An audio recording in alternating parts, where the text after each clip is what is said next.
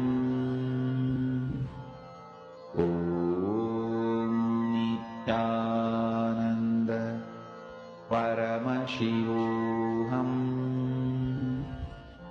Om Nityananda Paramashivoham. Om Nityananda Paramashivoham. Om Nityananda Paramashivoham.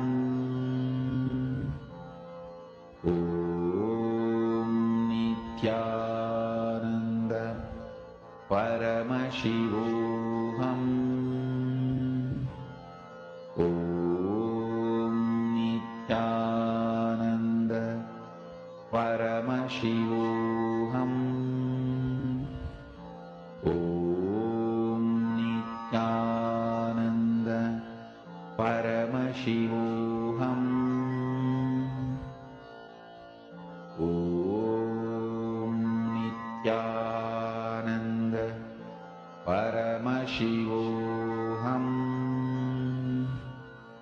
Om Nityananda.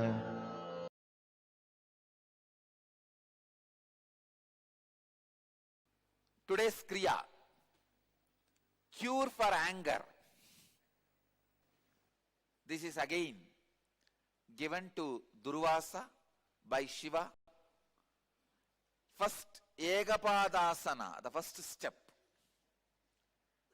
Let me give you the instruction. This is from Yogasanam, verse 5. Stand up, balance yourself and place the right foot on the left thigh. You can stand near the wall or holding a chair or do anything.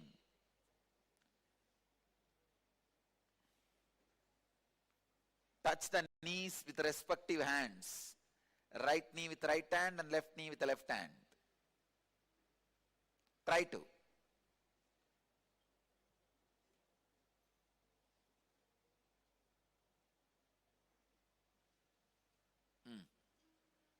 So in this posture, now you are going to do all the kriyas. That's why I am saying, if you want, go near the wall or catch a chair.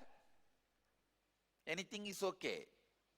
Because only this posture creates certain nervous alignment, electric nervous circuit, the energy circuit in you, which can awaken the energy to break the pattern of the anger in you. Now you will be so angry with yourself, you will not angry on anybody else.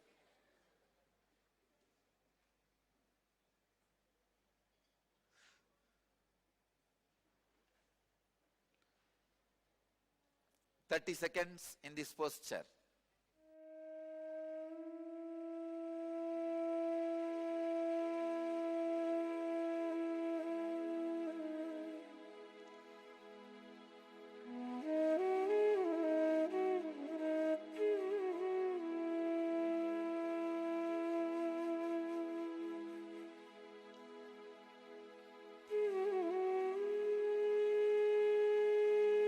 You can stand near the wall or holding a chair or do anything.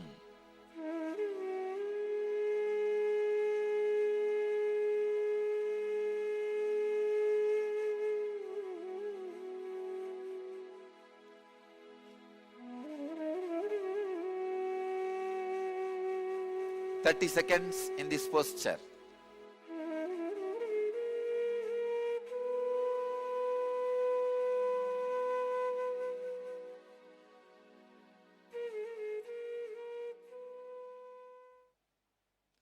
In this posture, do the Uddiyana Bandha. Uddiyana Bandha means contract the bowels above and below the navel so that the abdominal organs touch the back. Do the Uddiyana Bandha 21 times. You can hold your hips. You can actually lean on the wall also, no problem. You can actually balance yourself on the wall, nothing wrong. But only in this posture that energy circuit happens. Do the Uddiyana Bandha 21 times.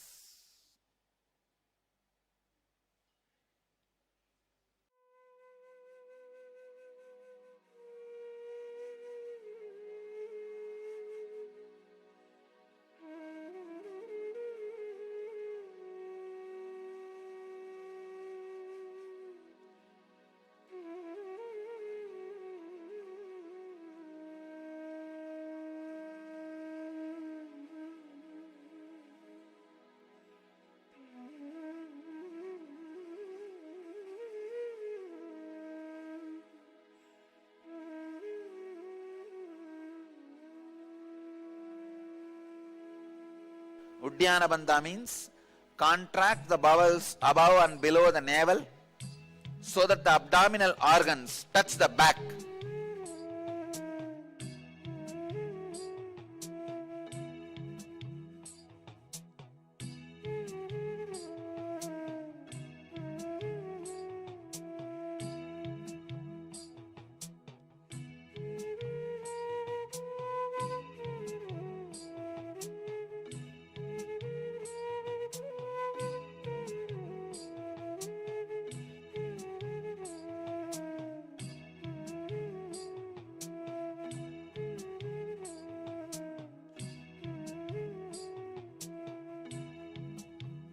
You can hold your hips. You can actually lean on the wall also, no problem. You can actually balance yourself on the wall, nothing wrong. But only in this posture that energy circuit happens.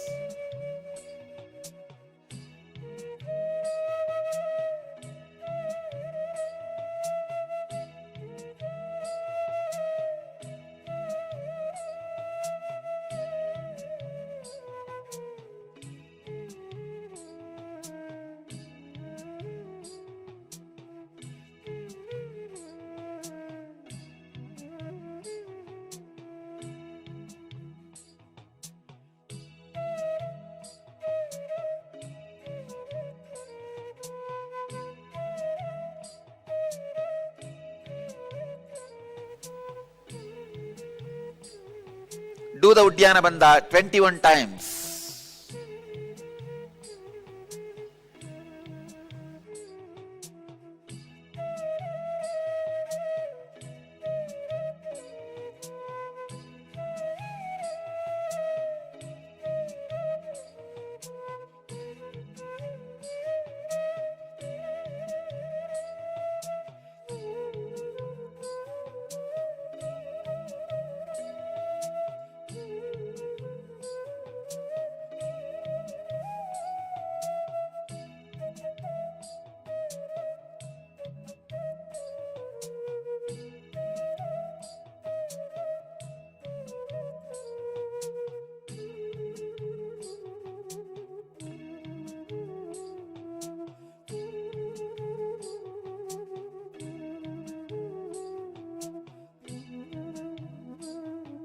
You can hold your hips. You can actually lean on the wall also, no problem. You can actually balance yourself on the wall, nothing wrong. But only in this posture that energy circuit happens.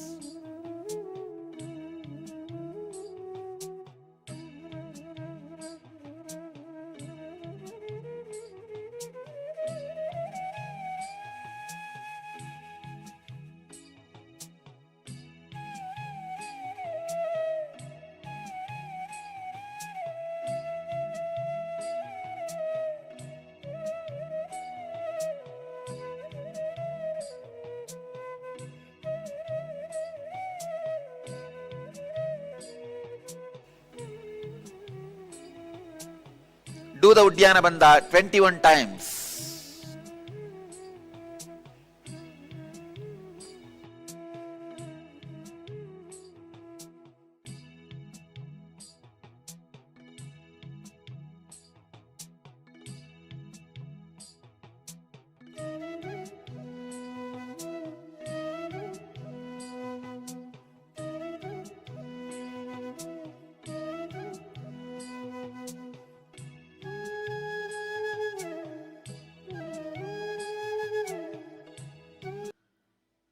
next step, Jalandhara Bandha. Now you can change the legs if you want. After changing the legs, Jalandhara Bandha, put your chin on the chest. Hold the breath as long as you can, judiciously. Do this 21 times.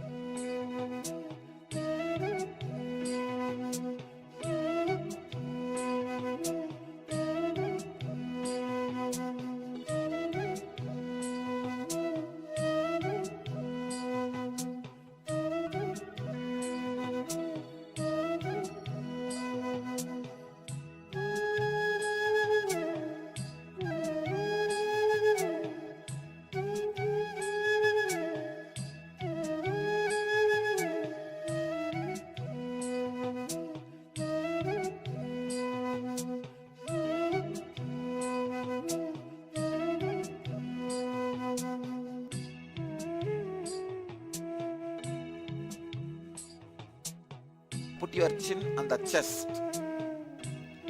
Hold the breath as long as you can, judiciously.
Hold the breath as long as you can, judiciously.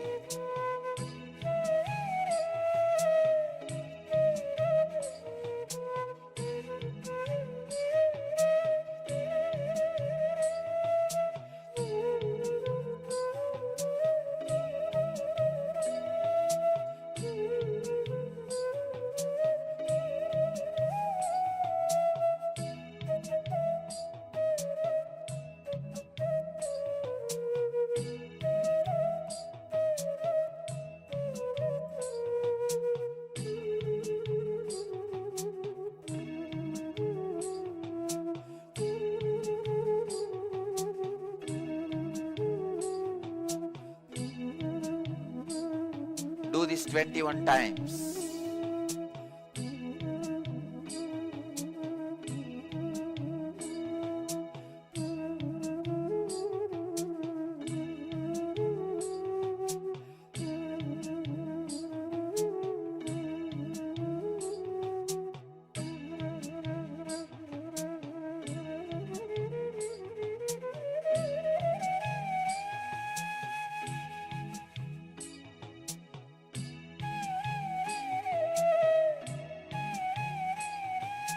Hold the breath as long as you can, judiciously.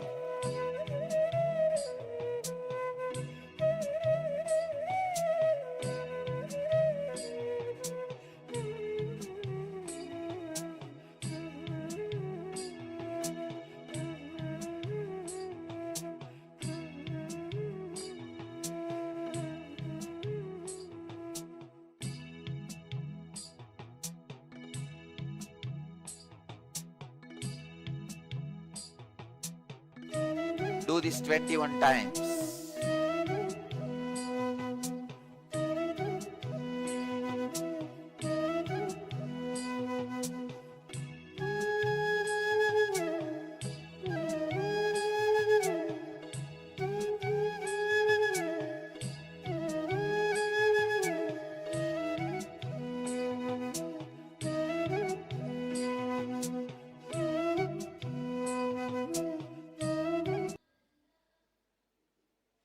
Next, Bastrika, 21 times.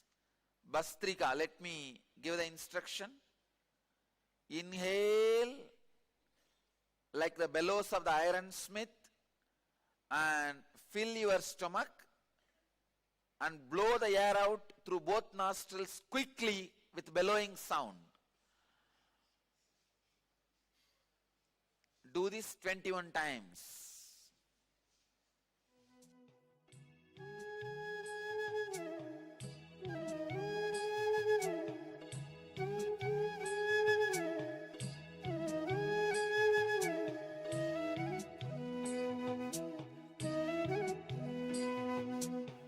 Inhale like the bellows of the ironsmith and fill your stomach and blow the air out through both nostrils quickly with bellowing sound.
Inhale like the bellows of the ironsmith and fill your stomach and blow the air out through both nostrils quickly with bellowing sound.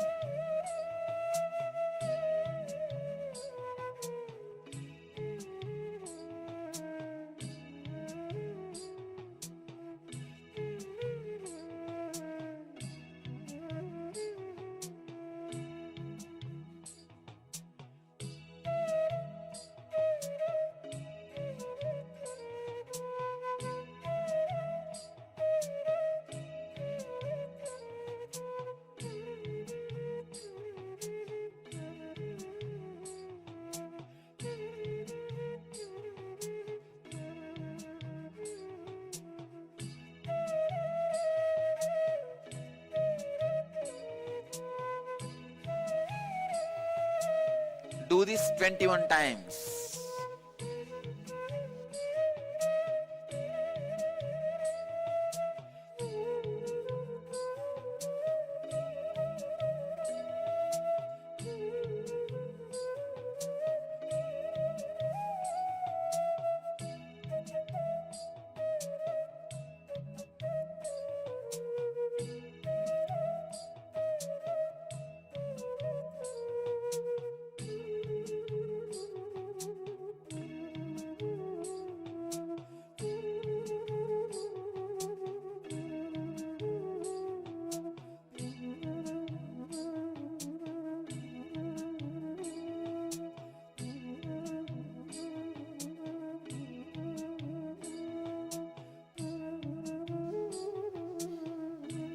Do this 21 times.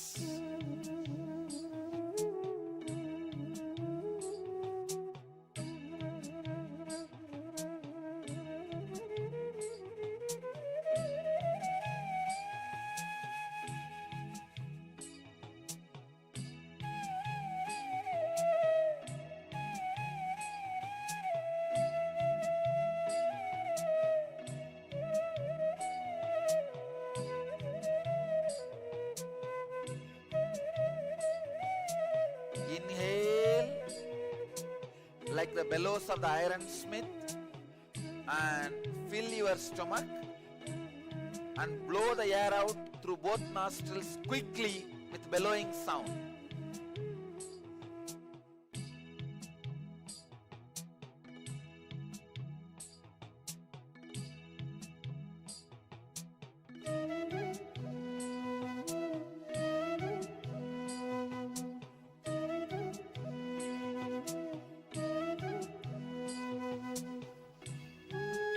Do this 21 times.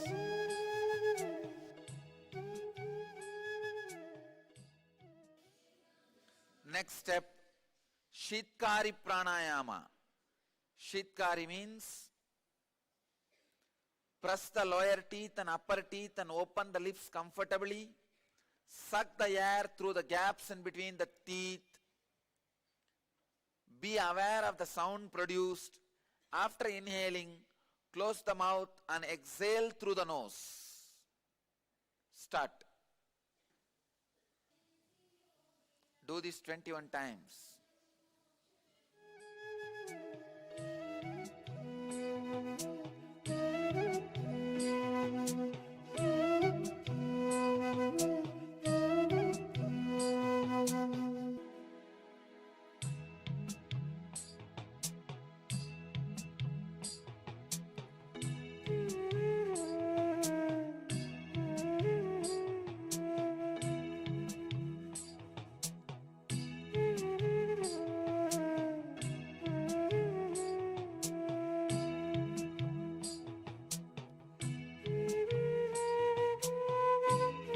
Press the lower teeth and upper teeth and open the lips comfortably. Suck the air through the gaps in between the teeth. Be aware of the sound produced. After inhaling, close the mouth and exhale through the nose.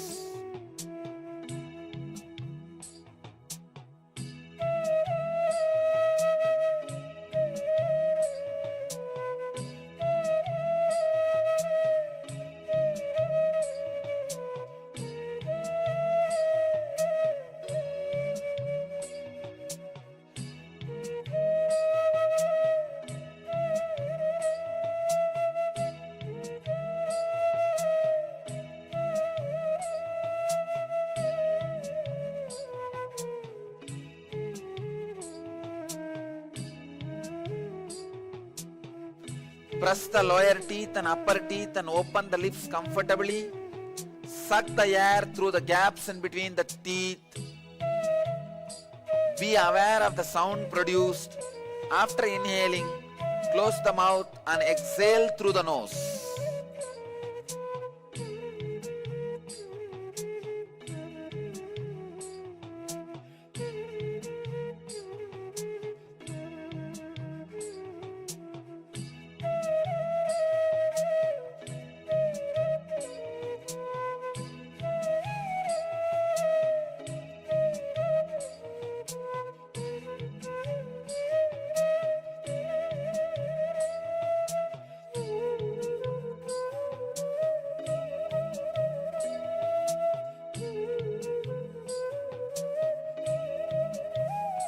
Press the lower teeth and upper teeth and open the lips comfortably.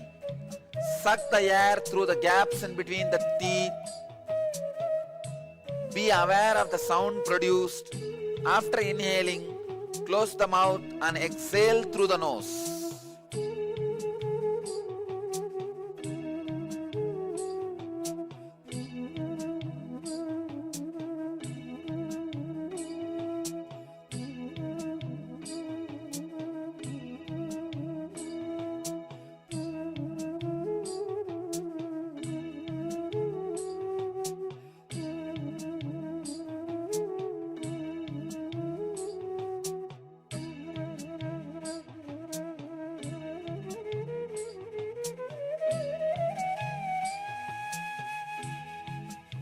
Press the lower teeth and upper teeth and open the lips comfortably. Suck the air through the gaps in between the teeth. Be aware of the sound produced. After inhaling, close the mouth and exhale through the nose.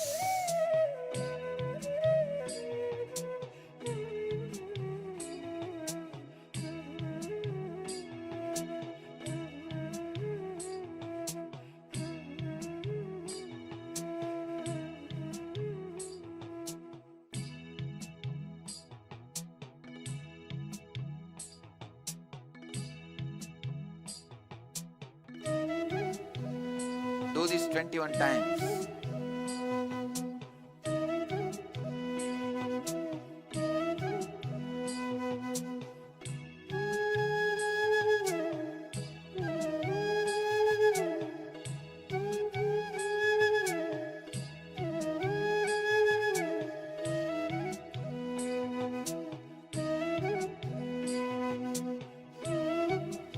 Do this 21 times.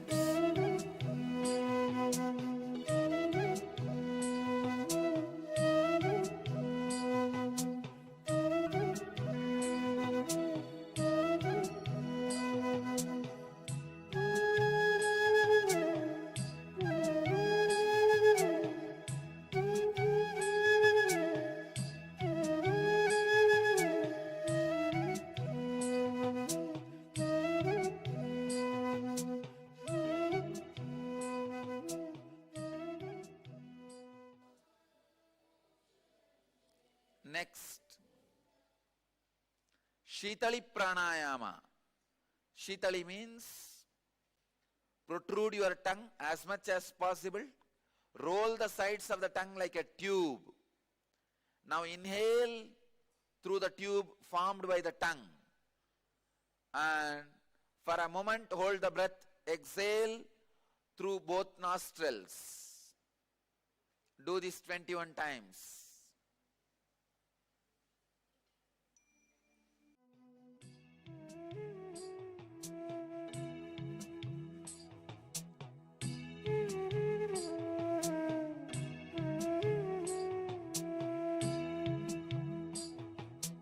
Protrude your tongue as much as possible. Roll the sides of the tongue like a tube.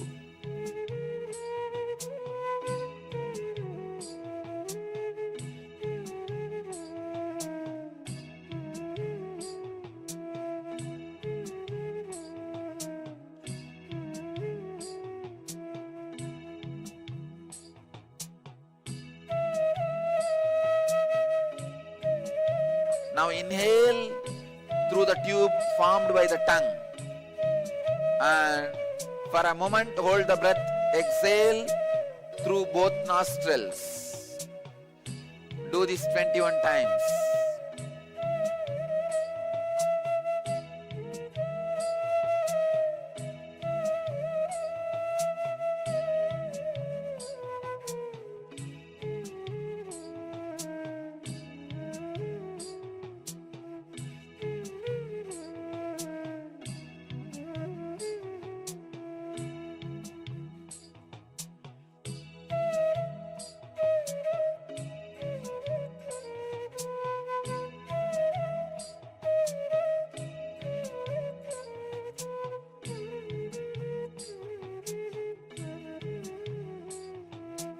Now inhale through the tube formed by the tongue.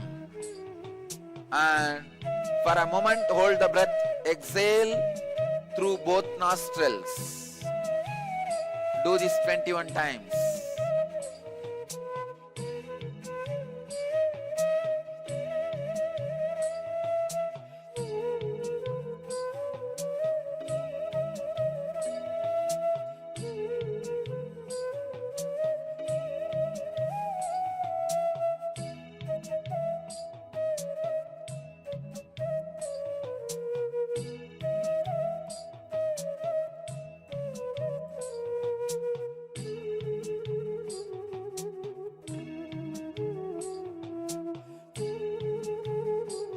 Now inhale through the tube formed by the tongue. And for a moment hold the breath.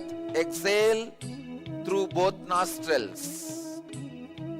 Do this 21 times.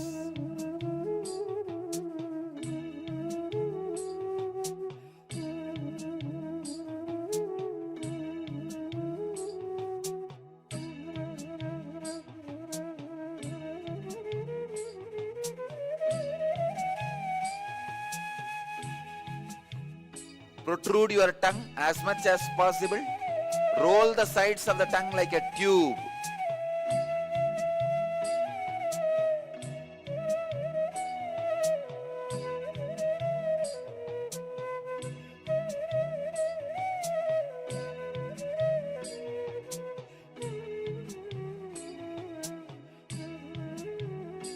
Now inhale through the tube formed by the tongue.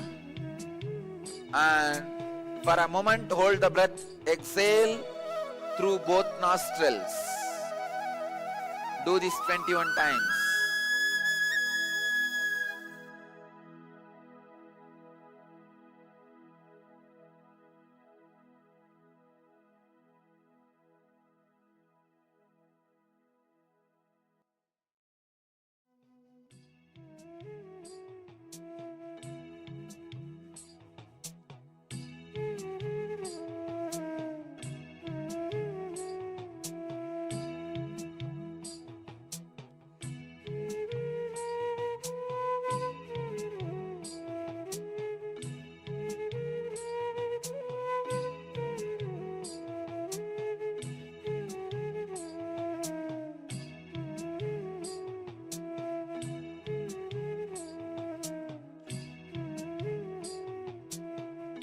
Now inhale through the tube formed by the tongue.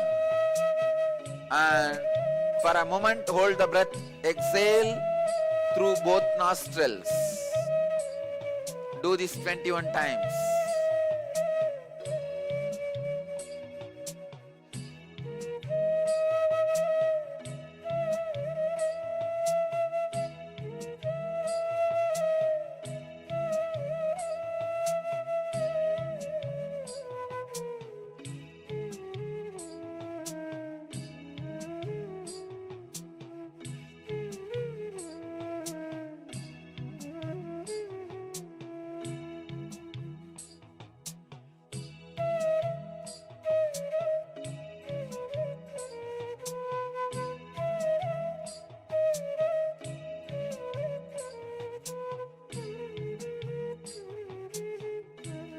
Now inhale through the tube formed by the tongue. And for a moment hold the breath. Exhale through both nostrils. Do this 21 times.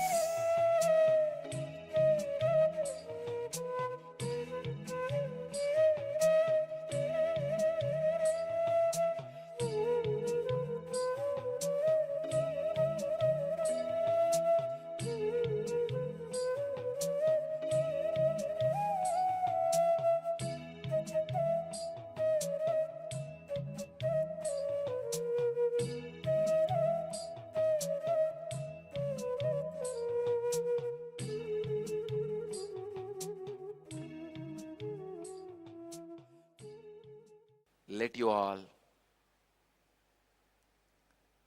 go beyond the pattern of the anger. Let you all achieve, experience, live, express, radiate, and share the eternal bliss. Nityananda. Thank you.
let me give you the first truth, powerful cognition from today.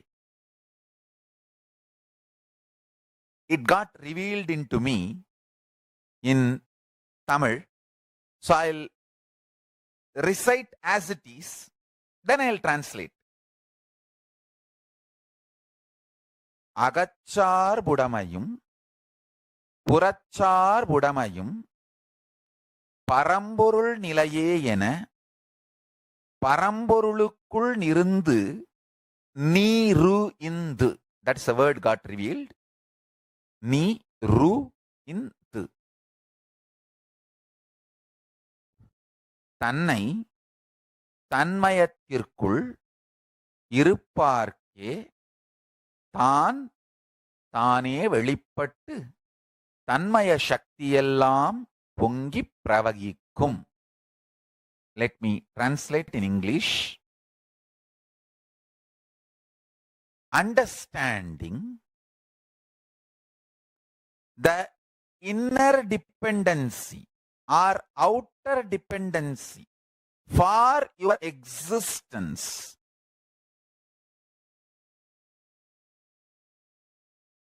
is only Paramashiva. Your principles and policies related to economy,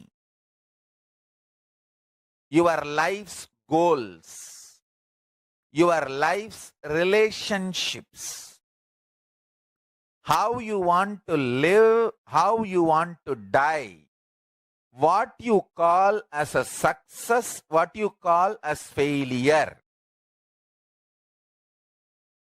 Everything. Listen carefully. The inner dependency for inner or outer. The word agachar budamayum, purachar budamayum. This word has to be understood in all dimensions as Paramashiva revealed to me. When this truth was getting mapped, I also got the revelation. Every powerful cognition in you is like all the grahas, navagrahas blessing you. Navagrahas are the most auspicious cosmic energies. Never punishes you. Do not have incompletion with navagrahas. They are absolutely compassionate and they only awaken Paramashivatva in you.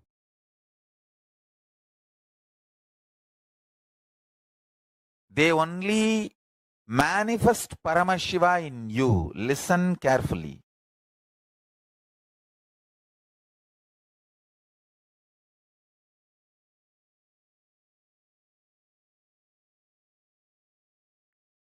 Listen carefully.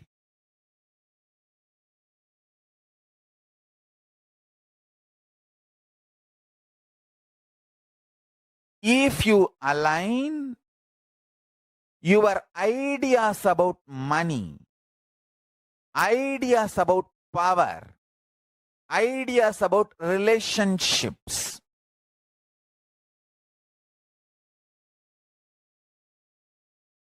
complete with all the powerlessness and make only Paramashiva as the source in which you are established, knowing clearly the inner dependency and outer dependency both should be only on Paramashiva. Paramashiva only can be dependent for inner and outer. Understand? Any other dependency, that pattern need to be completed and you need to realize. I'll tell you. If you think you get large money in your life and that's it, you are absolutely free, complete life is, you have everything in you want. If you feel like that, You are Vaishya. If you feel, if I become completely free and politically powerful, means I'm absolutely free to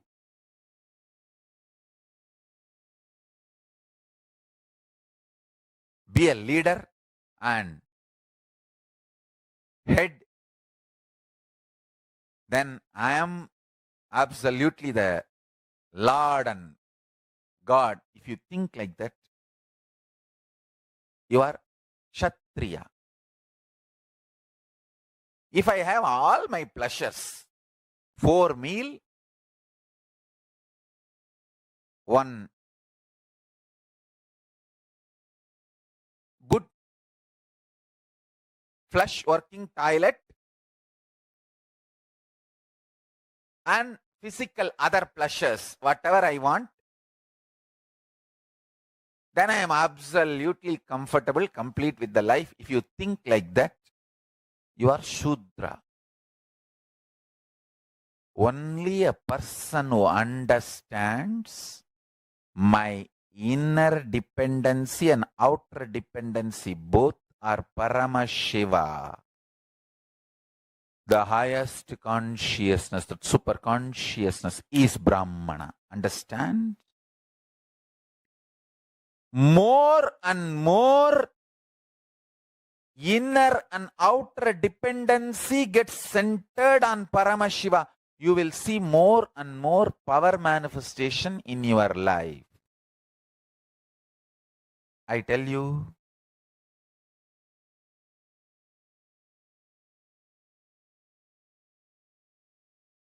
I am not saying resign your job,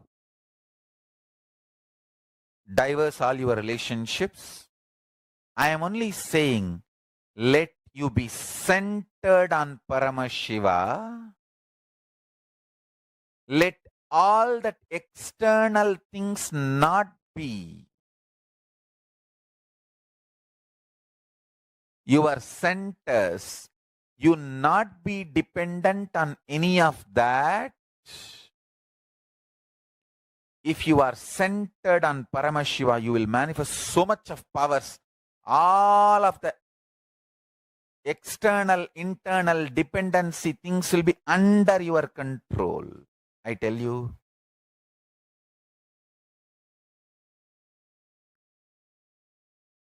As long as your internal, external dependencies are away from Paramashiva, you will be absolutely powerless. Start this work of completion and realigning. I tell you, your consciousness is more powerful than anything in your life. You are alive. That consciousness, your ability to grasp ideas, your ability to internalize this mechanism in you is more powerful than any money, any power, any honey. Money, honey, power, anything is lower than your consciousness. Understand?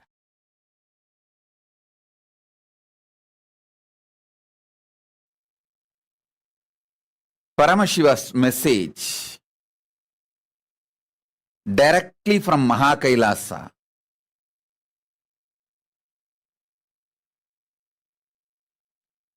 Recipe of life is pure consciousness of Paramashiva. Listen.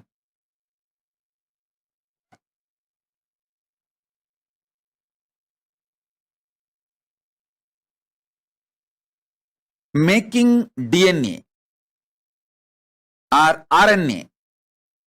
In all this, scientists have had multiple breakthroughs.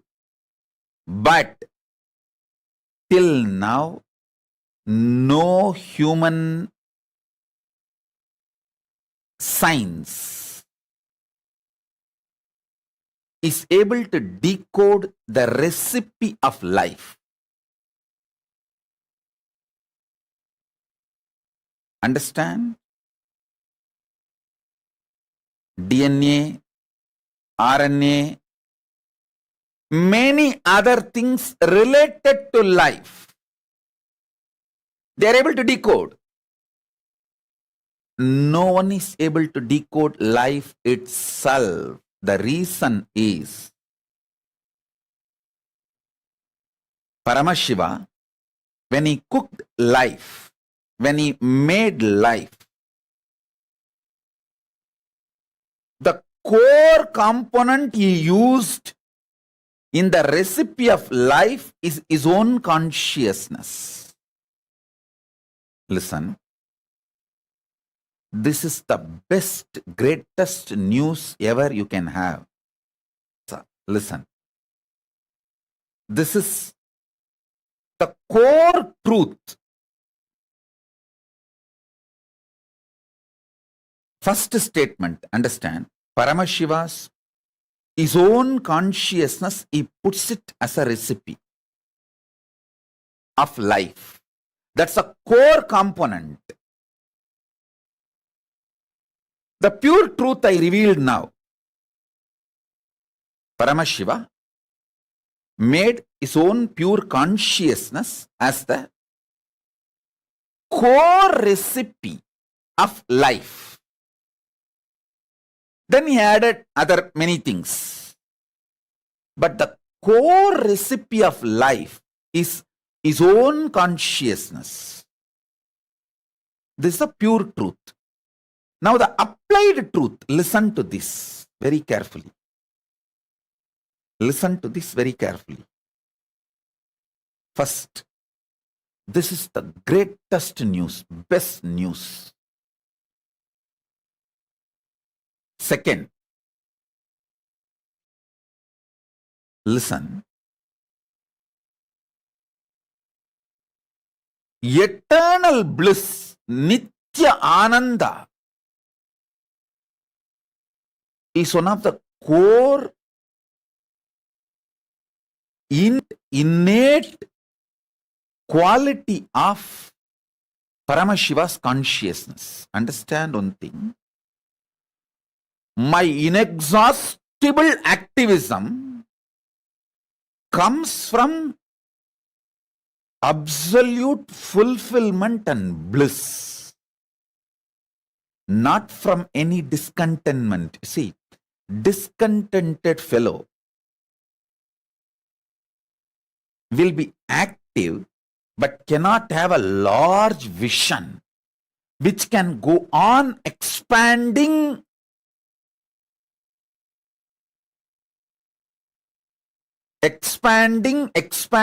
infinitely.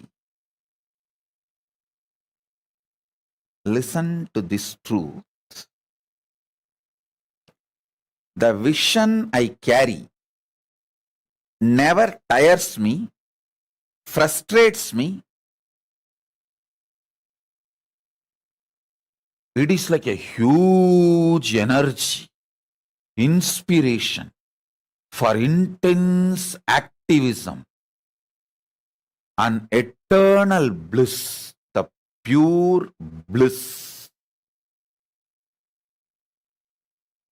The eternal bliss, Nitya Ananda, is the first effect.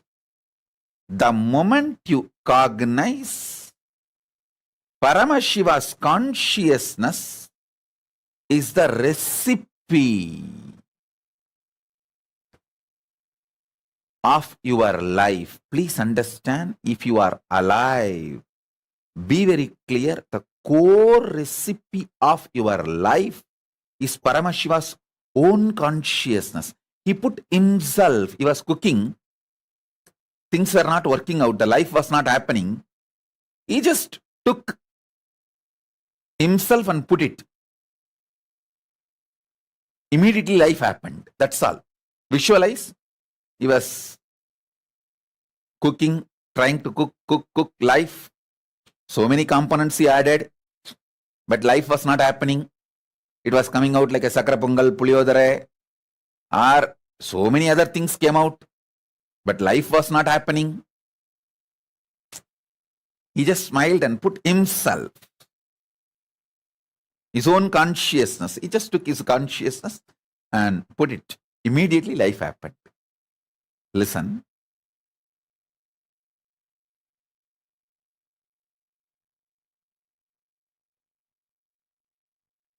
First thing, this is the best news. Second, this means your core programming is such extreme,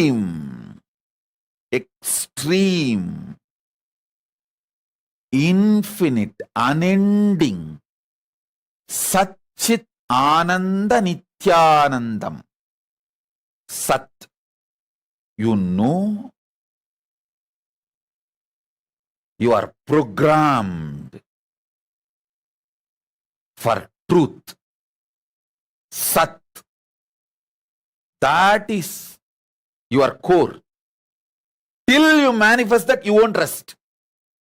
Because you are programmed for that.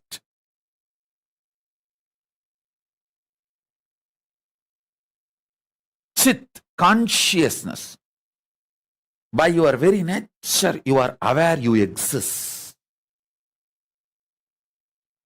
Ananda, bliss, the infinite Ananda.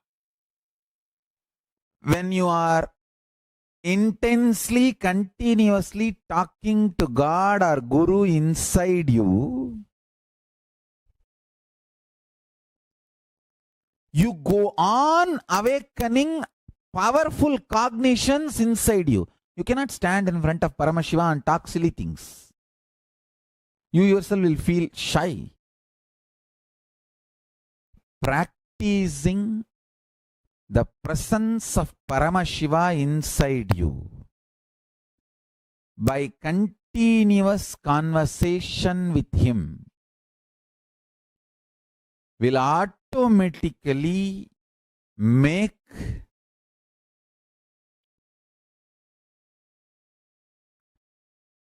you being stable in very powerful cognitions. I tell you, power manifestation is nothing but the simple science of developing continuous feeling connection and conversation with Paramashiva. That's it.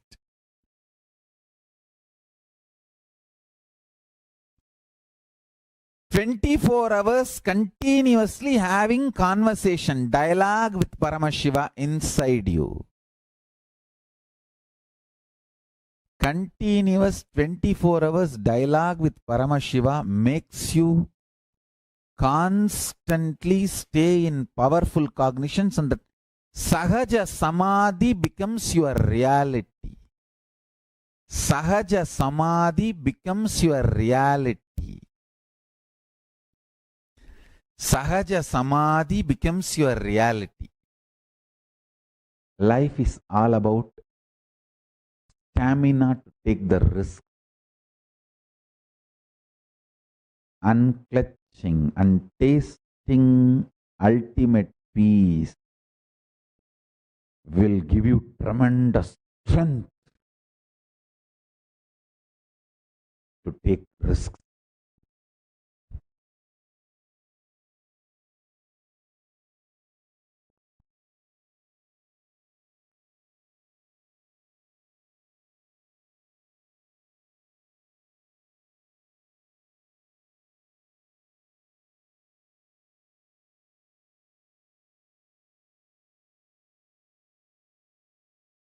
Cheap people struggle with cheap things. A middle class fellow struggles with middle class things. A high-class fellow struggles with high-class things. A man who realizes there is no such thing called struggle, everything is our responsibility, becomes leader.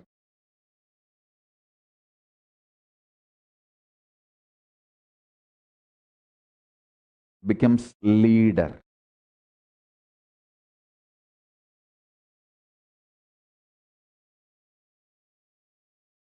Change your life from cheap struggle to higher struggle to responsibility and no struggle.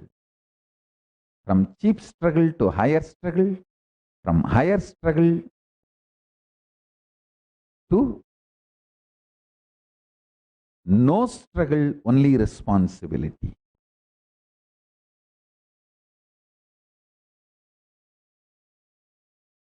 The teachings I give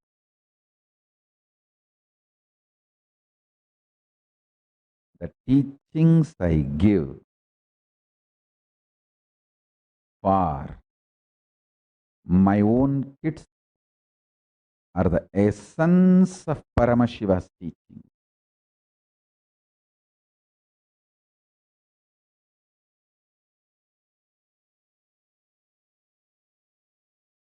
That is life.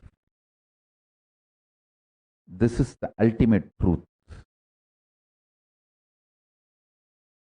Learn to increase the stamina of your consciousness by tasting more and more Shanta inside you. Add the quality of Shanta, the quantity of Shanta, that will drastically increase the stamina of your consciousness. Your ability to wage the war without conflict and beyond conflicts. Your physical, mental, emotional, conscious stamina will just shoot up. You will take thousands of decisions every day in a very consistent, cohesive, organized way. A man who takes multiple decisions be same. Understand? A leader is a person consistently takes thousands of decisions in an organized way every day. That strength comes to you when you taste Paramashanta in you. Listen. Most of the time, the leader goes through the mental breakdown. That is when the organization breaks or his hard work fails. Whether you are in a company or an organization or you are your own boss, life is organization. Whether you are in a family or a marriage, marriage is an institution. Whether you are in a political institution or you are working for a company as your career, for your money, for your life, job, or your relationships, everything. You will be boss, you will be the leader if you can take decisions consistently, organized way, multiple times. Nobody is your enemy. You mentally broken and taking inconsistent decisions is your enemy. Taking inconsistent decisions is rajas. not taking any decision, tired, bored is tamas.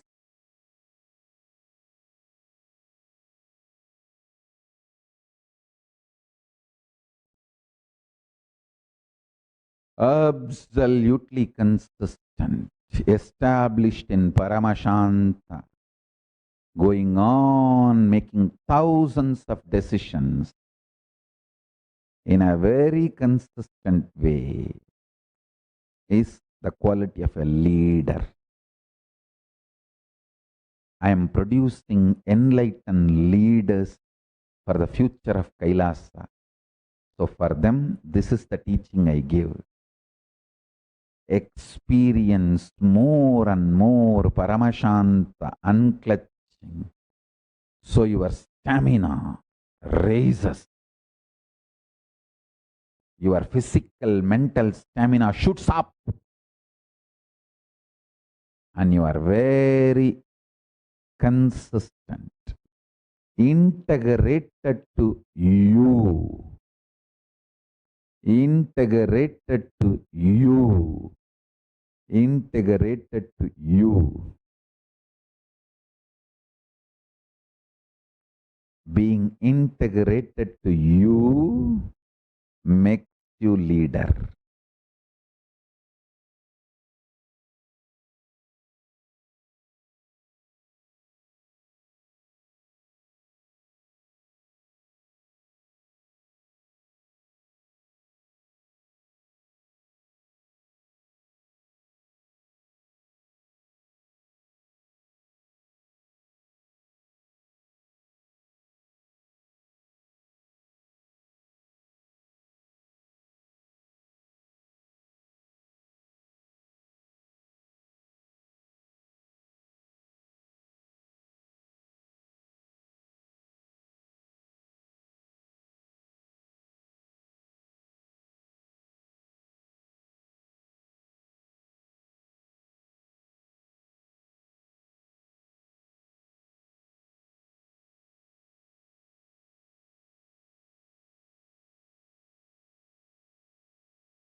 That is a beautiful session that we all just had,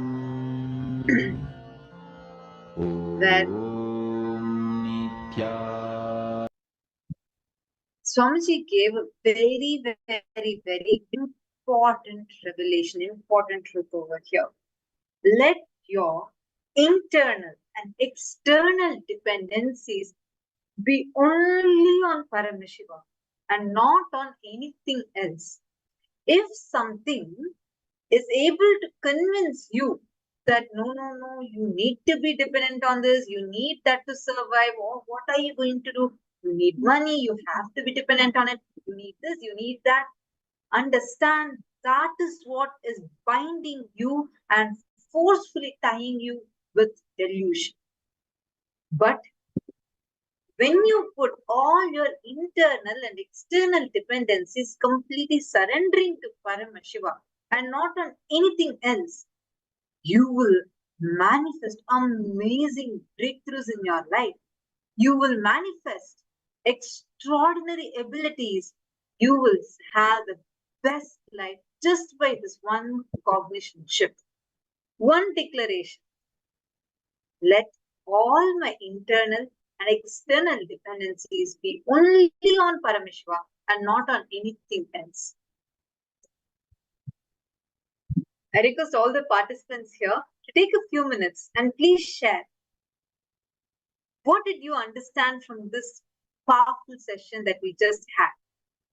Let all your internal and external dependencies be only on Paramashiva. See, the inner dependency or outer dependency of your existence is only Paramashiva. Whether it is the policies, life goals, relationships, what you call as success, what you call as failure, what you call as how you want to live or how you do not want to live, everything should be only on Paramashiva. Understand? Then this one truth gets mapped. Literally the whole cosmos starts blessing you. Understand? Just this one thing. Actually, one beautiful thing that Swamiji tells.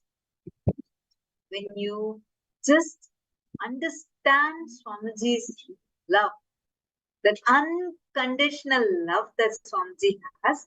See, sometimes people say, oh, no, only I am getting trained. What about the other person? Why I am following this, but I am not receiving this much, but that person is not following anything, but that person is receiving so much. Understand, you do not know his love. Like Swamiji said, just if you understand that, see, the moment you understand that, you slowly start centering inner dependency, all your internal, external dependencies, everything should be only on Paramashiva, not on anything else. More and more your inner and outer dependencies get centered on Paramashiva, you will see more and more power manifestation in your life. See, all you need to do is just get centered on Paramashiva. That's a big difference. Let all your internal, external dependencies be centered on Paramashiva. Swamiji is not saying don't have anything in mind. No. But the dependencies that you are having currently, surrender that. Let all the dependencies, let it only be centered on Paramashiva. The moment you start this, see, for example, as long as your internal, external dependencies are away from Paramashiva, you will be feeling so powerless. Just start this work of completion and realigning yourself. Suddenly, you will see everything you want in your life will start manifesting. How many of you are seeing the moment you started listening to Swamiji's powerful revelations? these powerful cognitions, the initiations, started entering inside of you. You're seeing many things are actually aligning in your life, which you never thought it would be like this before. Can I request all of you to share? How many of you see that? How many of you notice this? Like, for example, Ma Dennis, could you please share what kind of experiences you have had? Like the moment you started listening to Swamiji's powerful cognitions, how do you see that your life is actually transforming? I request each one of you to share. Ma Kalahantrikananda, Ma Sonia, Ma Ashni, Ma Irene, Ma Lita. Can I request all of you to share? See, the moment you understand this one thing, where your internal and external, the dependencies that you have, if you make it more and more centered on Paramashiva, suddenly everything in our life will start transforming in the best way possible. See, whenever, like I remember many times Swamiji will say, in Gurukul, you actually see like how Swamiji is. Gurukul means literally living around Swamiji as Swamiji's own family. Guru's Kula. Kula is family. Gurukul is actually experiencing that space. And you will constantly see, it is not just what Swamiji is teaching in the satsang, but you see practically how every decision Swamiji makes, what is the principles based on which Swamiji is making the decisions, how Swamiji is operating, everything you will see, you will imbibe, and you will suddenly start noticing how for all your internal, external dependencies, everything, you will start looking at Swamiji. Like again and again and again in Gurukul, like literally that's how the kids are all grown. Where you don't feel afraid, you don't have fears coming inside of you, you don't have greed, you are grown without any violence, no kind of violence, no anger, nothing. And all that internal, external dependencies, the moment it is centered on Paramashiva, it will be liberated from any kind of OCDs, any kind of patterns that you have. I've seen many times, whether it is doing Nirahara. See, many times you'll be struggling to do Nirahara. Sometimes you'll be like, no, I still want to eat. I don't want to do Nirahara. But you still have one part of you that wants to do it. But whenever, like if you just say, I'm doing this for Swamiji, and just surrendering the results also to Swamiji, I am just doing it for Swamiji. The moment you say that, and actually take up Nirahara and try, you'll suddenly see, because that internal dependence, whether your internal or external, whether you call something as success, something as failure, something as working, something as not working, all that, when you center it on Paramashiva, he himself has come down as our Guru. The moment you center that, suddenly so many things instantly start transforming your life. There's one beautiful story where Swamiji actually tells how a person who was alcohol addict, was so addicted to alcohol, he was not able to give up on his addiction. In his family had tried helping him. He was put into rehab. They tried different things. Nothing worked out. He was an alcoholic and he was really struggling with that pattern in his life, that addiction in his life. So he goes to Bhagwan Ramakrishna Paramahamsa and he says, I have tried all possible methods, but I'm not able to come out of this. Then Ramakrishna Paramahamsa just looks at him and says, just do one thing. Before you drink, offer the alcohol to Ma Kali, Kali's deity, and you drink. I'm not telling you to stop drinking or anything. Just make sure you're offering this to Devi, Kali. This guy goes and in a week he comes back and he's just filled with tears and falls at Bhagwan's feet and he says, I tried, but now I don't know. I have no idea about this alcohol anymore. It feels so distant. I have dropped it completely. He did not have the addiction anymore.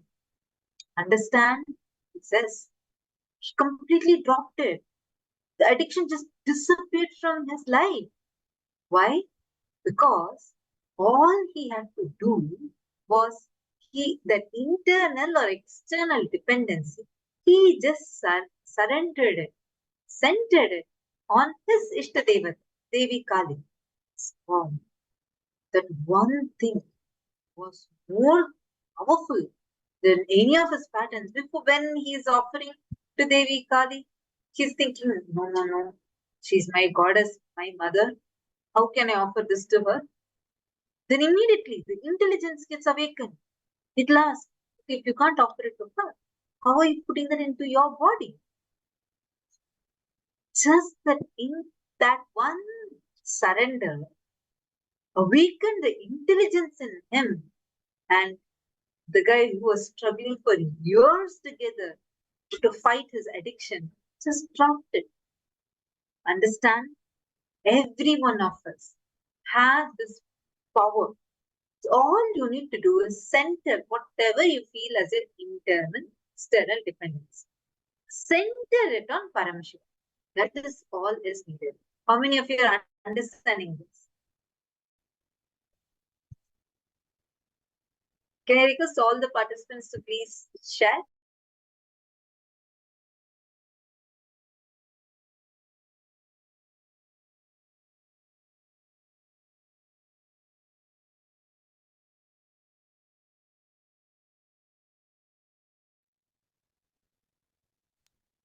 Nityananda. And even just the moment you start understanding and having all the internal and external dependencies only on Paramashiva, and Swamiji briefly explains also, right? Paramashiva is only eternal component of your life. Everything else that you build your dependency on is only ephemeral aspect. The only thing that you can build your dependency on is eternity dimension. And whenever you have this eternity dimension, when you build yourself in the space of this eternity dimension of you, you will see nothing will be able to shake you. And it will bring you so much of auspiciousness and will give you amazing breakthroughs. Actually, there's a very beautiful story and of Sri Tulsidas, Sant Tulsidas. And his story is very beautiful. Actually, Tulsidas, at a young age, he gets married to his wife, Ratnavali. And he's just like any other common man. And he is so much in love with his wife, Ratnavali. And Ratnavali is a wise woman. And she reads scriptures and all of that. And over the time, what happens? Sant Tulsidas, he becomes so attached to Ratnavali. Like, it will become to such an extent where even if she goes away for some time, he'll start crying. He becomes so attached to her that he starts crying like that, and he's deeply in love. He's passionately in love with his wife. He takes care of her like anything. And one day, what happens? Some emergency comes up. Tulsidas had gone out somewhere, and without waiting to tell Tulsidas, Ratnavali leaves her house to go to her mother's house.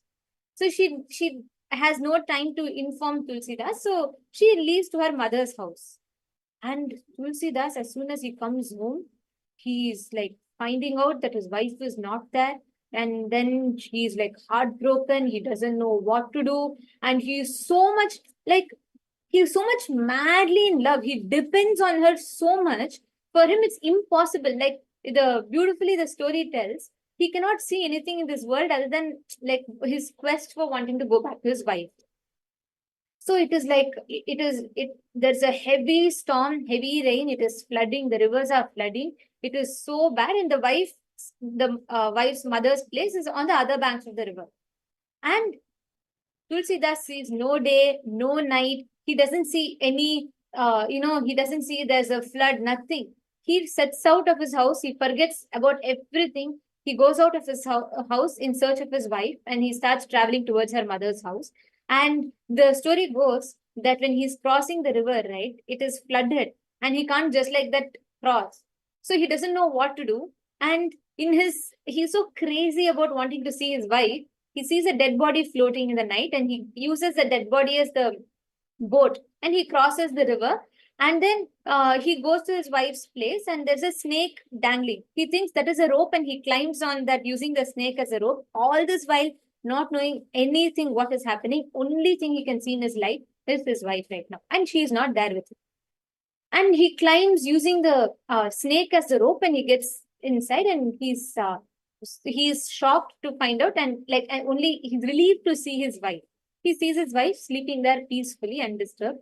The moment he sees his wife, he's like overwhelmed with tears and tears of bliss pour from his eyes. And he feels like, how when we have the darshan, right? Like a very powerful darshan, how just the tears of bliss pours. So the story says, he sees Ratnavali and he starts weeping and he starts like crying and he says, my God, I could not suffer I could not bear the suffering of separation from you, even for like half a day. And you went without telling me and I don't know what I did. And then Ratnavali, like actually Tulsidas is expecting Ratnavali would, reciprocate his feelings back. And after all, he's done so much for his wife and he's dependent, like he's so dependent on her. On the other hand, Ratnavali looks at him and she says, I'm so ashamed that I have you as my husband. And Tulsidas has a shock of his life, right? He's like, she's the woman I love. I've given all my life to her. And he didn't expect such a statement that too from his wife. She says, this much of you are so madly in love, that too with me who's a mere mortal. Even if you had shown 1% of this love towards divine, by now you'd have had the darshan of divine. If you have just showed 1% of this love to Rama, right? She says, if you just connect to him, he would have given you darshan. And after all, you're so blinded by your moha, like you're so blinded by your attachment to me, you forgot everything else. And you didn't even realize that you have used a dead body as a boat. You didn't even realize you've climbed using a snake. You are so blinded. Instead of loving me so much, who is a mere mortal, who means nothing to you, and as soon as I leave this body, I'm no more a part of you. Can you not show even 1% of this love towards the divine? I feel so ashamed that I have been your wife, and after that also I'm not able to give you even this much, that I still make you so attached to me. Like when I read this story, I just feel like what kind of relationships people have had, how the right satsanga, right? So the wife tells this, and for the first time, he hears this. For the first time, he hears that, his love is not, the person he is loving, for the first time, he realizes it's not of any use. She's only a mortal. He stands rooted in that spot, and then he falls at Ratnavali's feet. He says, you have enlightened me. And he leaves from there and he never goes back to his wife. And she says, you go from here. I no more belong to you. I have failed because I have not been able to make you, surrender to the divine, instead so attached to me. And what is there in me that you're so attached, you're so blinded with your attachment? That moment, it is like that whole dependency on his life is like snatched away from him. And it is said he roams around the street and he goes and he's like crying. He sees walls, trees, everything, and he cries. Finally, he meets his guru, who gives him the Rama Nama. And Hanuman himself comes and guides him, and he starts making the Chandan sitting in the temple, and then rest is history. We all know Goswami Tulsidas. To this day, it is his Ramayana which is celebrated. He's one of the greatest enlightened beings, one of the greatest saints that lived. He revived the whole Bhakti Sampradaya on the entire northern region for a major during the Mughal era. He goes to even the Mughal king's court and he causes so many miracles. But for him to become that, he had to leave his dependency on his relationship. And the moment he left that dependency, he became dependent on Rama, on the ultimate divinity, and he achieved the highest of enlightenment and much beyond that enlightenment. This story is literally like what you can learn, the best example of how all your internal external dependency should only be on Paramashiva, only on the eternity dimension of life, whichever is eternal. Anything that is ephemeral to you, anything that you have today, and you may not have tomorrow, is they're all mithya. Swamiji beautifully tells, if something exists in you today and it has a possibility of not existing tomorrow, it is a lie. It does not exist. It is mithya. Something that is there seems to be there, but it is not there. It's called mithya. And anything you build your life on, any mithya, any thing that you build your life upon with this understanding, you will start seeing how this mithya, all the ephemeral components that you depend on, will only push you to depression more and more and more. When you start seeing that, when you start building consciously all your internal external dependencies only on the eternal truths, you will start manifesting amazing breakthroughs. You will know more. The very consciousness from which you operate will change. How many of you are clicking with this? How many of you are understanding this? Can I request all of you to post in the chat? How many of you are resonating with this?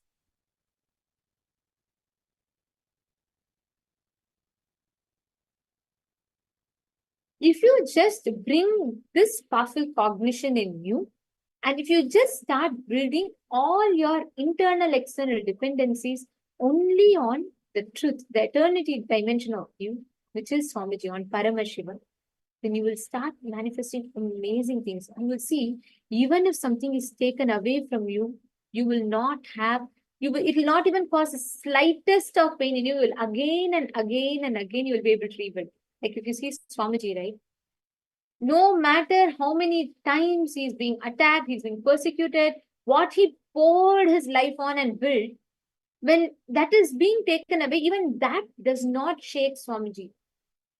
You will never see Swamiji, however worse the situation outside is, you will never see Swamiji ever get affected, become powerless, or get attached to some result, get attached to a fruit. Swamiji will pour his whole life into something built. But when it comes to situation where he's not able to, that thing is taken away from him, without a second thought, again Swamiji will go and start building with the same passion, same commitment, and same inspiration. That is literally what it means to have all your dependencies only on Paramashivoham. How many of you want to consciously shift this? Ma Jnanaswarupini, Ma Yogananda Guru Prasadini, Ma Kalahantrikananda, Ma Yogananda Rupini. Come on, can I request every one of you to post? How many of you consciously want to shift this? Building all your internal external dependencies only on Paramashivoham, only on the eternity dimension of life. Okay, Ma Ivana is saying me, Ma Irene is saying, Ma Dennis is saying. All right. Listen, now there's a very powerful process. Okay, thank you, Ma Sonia. Can I request all the others also to post? All the other participants? Please come on the camera, Kailasa Toronto. Can I request all of you also to share? How many of you want to build this, establish this space where all your internal external dependencies are only on Paramashivoham? Actually, in this satsang, the Swamiji gave a beautiful process and a blessing, right? Where Swamiji said, if you do the completion deeply with the mirror, there will be a point where instead of your reflection in the mirror, you will see Swamiji. That is a mark that your dependency has changed from you, from anything else, to Paramashivoham, to Swamiji. Now we are all going to do, it's a long process, but a very, very powerful process. So I'm going to request every one of you to be committed to the entire process. This process will help you break free from all your dependencies, whatever dependencies or attachments you have. All of that, it will help you break free from. So shall we all enter? Okay. Now, I'm going to request all of you to take a few minutes and list down all the things you believe you need to be dependent on for internal and external purposes other than Paramashivoham. One by one, list down the fear and greed which insists that makes you believe that you are needing to be dependent on it. Like for example, whenever you say, I'm not going to depend on anything. I'm only going to depend on that truth, that eternal dimension, Paramashiv. Inside you, immediately it says, what do you mean? Can you live without your next meal? If you don't get next meal, can you live? You need your food, right? You have to have your food. How can you not have your food? Or your insecurity kicks in. It makes you feel like, no, no. How? What about house? You need a house. You can't live without a house. Or you can't live without food. You can't live without money. Something. Sometimes it can be relationships. Sometimes it can be money. Like fundamentally, you can't live without it. There are certain aspects. Sometimes we feel like, I can live without anything, but I just can't live without my parents. Like I'm so attached to them, if I can't bear separation from them. Or sometimes you'll feel like, anything is fine for me, but for me to manage my next meal, I need some money. So I definitely need money and I can't live without money. Like this, there might be some convincing reason inside you, like 100%. Look in and pen down that reason that convinces you. Please take a few minutes and write down all the things that you're dependent on. Please pen down.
Now, I request all the participants to post how many of you have finished writing down all the dependencies.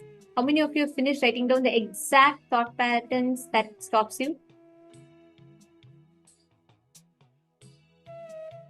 Okay. And Ma Jnana Vijnana Priya, I see you have posted, but actually Ma, you write it down. Only when you write it down with yourself in the notebook, then you will be able to walk yourself through it more better. You're understanding, Ma? Now, each of these, listen, all the incompletion, fear, anger, guilt, whatever convinced you that you have written down, go back and relive the first incident where you went through all the same emotion, where you felt like you're really, really in need of it. The first time where you felt you cannot live without it, maybe money. Like you saw your friend struggle without money, and you saw that your friend was like suffering without it, and you were not able to handle it. I'm now going to request all of you. Can I please request everyone to bring a mirror? We are now going to enter into a very, very powerful process. Can I request all the participants to please bring a mirror? We are now going to do the exact process that Swamiji told in the session, where you're going to change your dependency from that to Paramashivoham, from that to Swamiji. Please bring a mirror.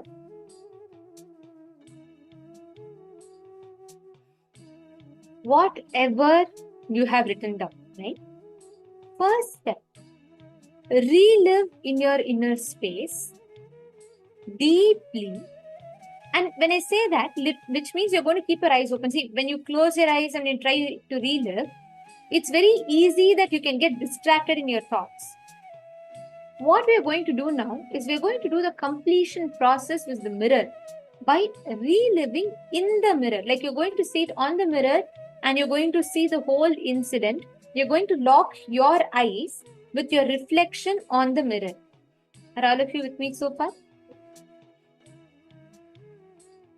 You're going to look at the mirror and relive the whole incident in the mirror. Don't distract yourself. You will look at the mirror and first read the whole incident, like if your dependency is on money, for example. Go back to the first incident that you felt money is so needed in life, or food.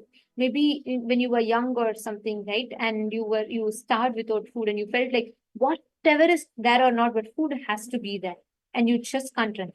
Some people may be dependent even on just coffee every morning.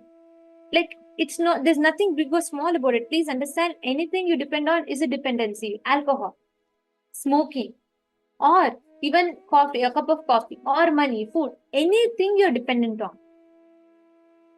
When was the first time you felt like you can't live without it, literally? Go back to that incident, relive the whole incident.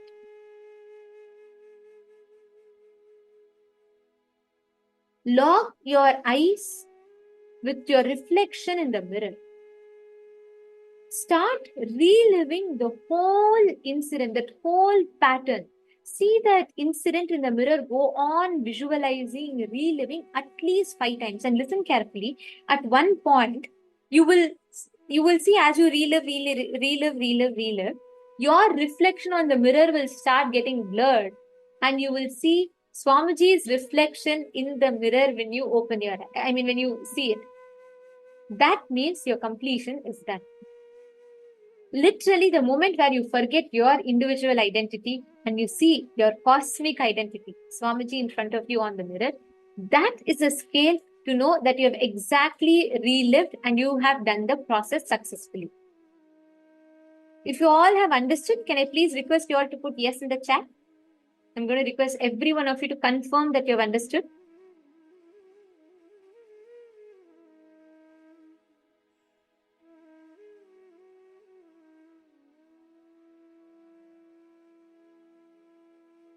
Okay, thank you, Ma Deborah. Thank you, Ma Sonia, Ma Nistre Gunya, Ma Jnana Vijnana Priya, Ma Irene, Ma Dennis, and Ma Margarita Vasconcelos. You also do this intensely. Ma Tilakavati Ravi. Every one of you do this. This process literally will all the dependency, Ma Ananda Parameshwari. Actually, if you do this process sincerely now, whatever you are stuck on to manifest your reality, it will just shift. You are now dependent on that situation for you to manifest Swamiji, right? That whole dependency will just change. Sit and do this process intensely.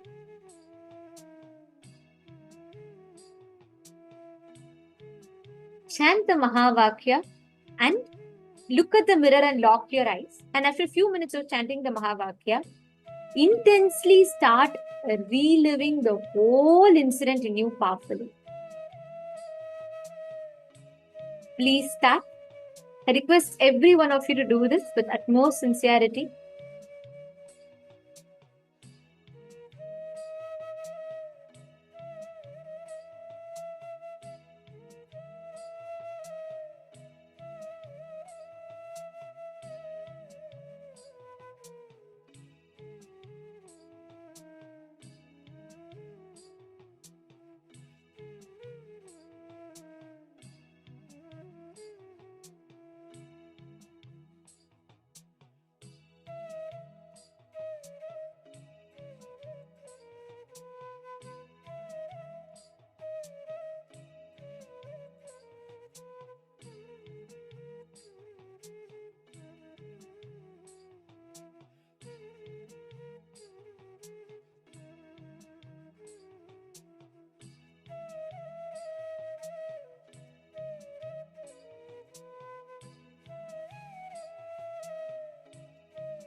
the participants to please relax. Slowly, please settle down. How many of you experienced this very powerful process where you actually saw your reflection being replaced by Swamiji's reflection? How many of you actually saw that? Understand, if you have started seeing, even if you've started having a glimpse, you have become successful in manifesting that space of like having no other dependency other than Parameshwara. So now you can be rest assured, you can enjoy the fact that you are now not dependent on anything other than the eternity dimension of you, which is Paramashiva Swamiji. Now, we're all going to be entering into our next session for the day, just before the darshan, where we are going to be learning about the principle that Bhagavan Lingodbhava Murti represents and how that principle will lead us to experiencing the Paramadvaita Anubhuti with Paramashiva. Let us all enter into that session now.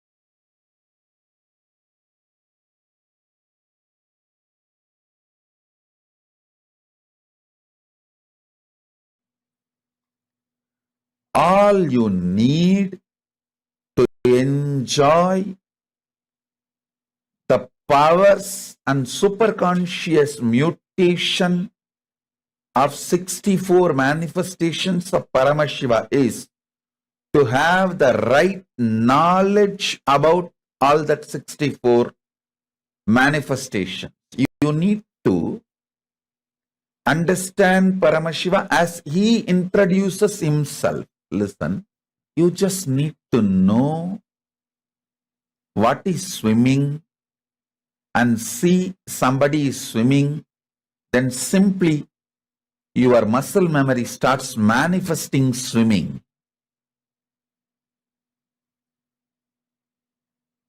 Same way, you just need to know about the superconscious mutations of Paramashiva and see someone manifesting it.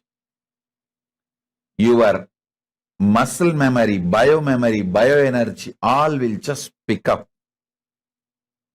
And simply you will enjoy superconscious mutation of Paramashiva. Next, Lingodbhava. Paramashiva manifests as Lingodbhava, Arunachala, to resolve the conflict between Brahma and Vishnu and establish the real truth about the supremacy. Listen, actually, today is the best day. Sadashiva appears for Brahma and Vishnu early morning in the form of light shaft, means the consciousness which is beyond time and space enters into time and space. All of you know the story of Brahma went to find the head of the Sadashiva, Vishnu went to find the feet of Sadashiva. Brahma was inflicted by tiredness and self-inflicted boredom. The problem is, when you are tired and bored, not only you are a dead weight on you, sometimes you even become cunning to cheat others. This fellow looks around and he does not want to accept his failure. Tries to show he is successful. So one flower was falling from Sadashiva's head. He catches that flower and asks, "Hi, from where are you coming?" "No, I am coming from Sadashiva's head." "How long you are traveling?" "Oh, I am traveling for 4 Brahma's age." This fellow shaken. "What? 4 Brahma's age you are coming down?" Then that flower asks, who are you? He says, I am the Brahma of this age. Oh, I have seen four, your grandfather, great grandfather, four, four of your fathers. I am coming down. Why are you coming here? Brahma says, no, by the way, I wanted to reach Sadashiva's head, so I am coming up. That flower laughs and tells, fool, I have not even been kept on the top of the head, I have been kept on the ears. So from ears I am landing. From ears, on the ears Sadashiva put me, from there I slipped and I am landing for 4 Brahma's age. Fool, when are you going to reach there? Forget about it. Then that Brahma says, all right, can you do one favor for me? Can you be a witness for me that I reached Sadashiva's head and brought you from there? That flower says, after all, anyhow I am going to go there. Super conscious sovereignty. Listen. Super conscious sovereignty is the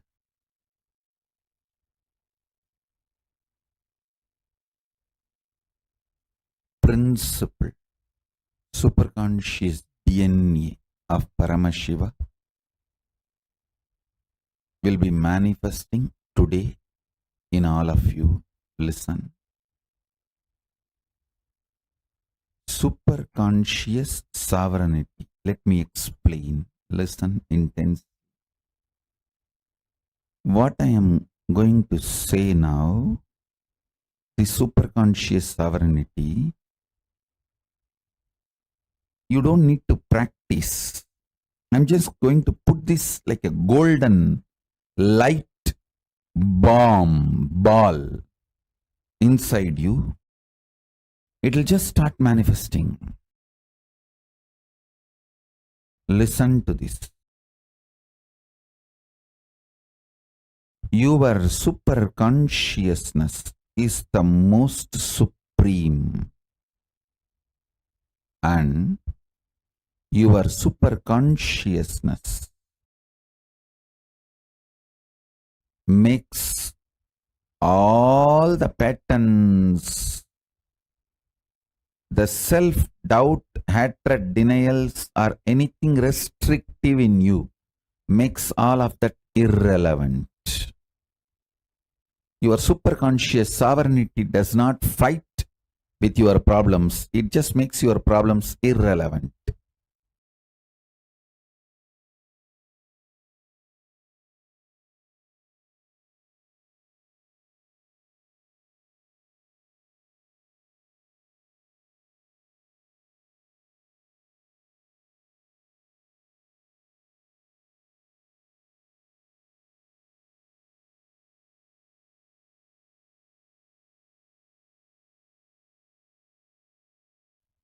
Declare your superconscious supremacy over everything. Not just what you think as problem, even what you think as your plus points, your strengths. Declare your superconscious supremacy.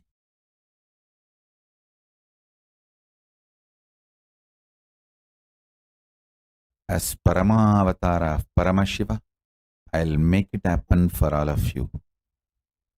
You just declare. Understand?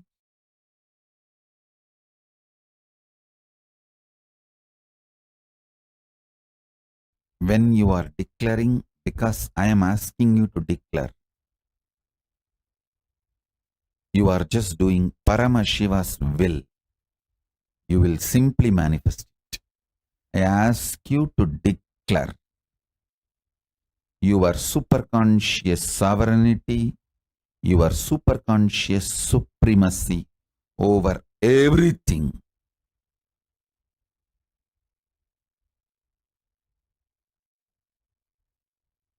You will see your problems and solutions all become irrelevant.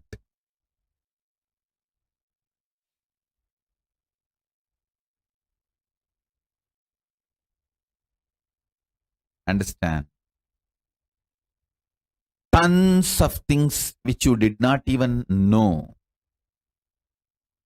but sitting inside you like a parasite will just leave you. They will all be just burnt.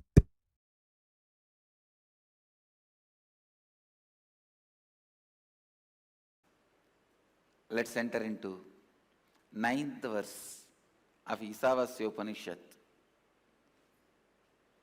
I'll continue to expand on the 9th verse of the Isavasya Upanishad. Please recite along with me. Antam tamaha pravishantiye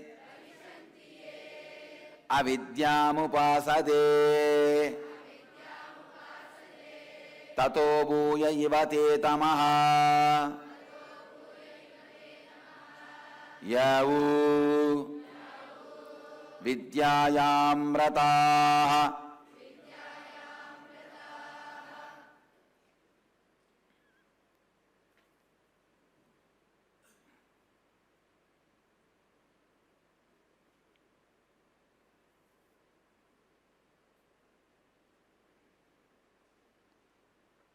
Let me give you the English translation.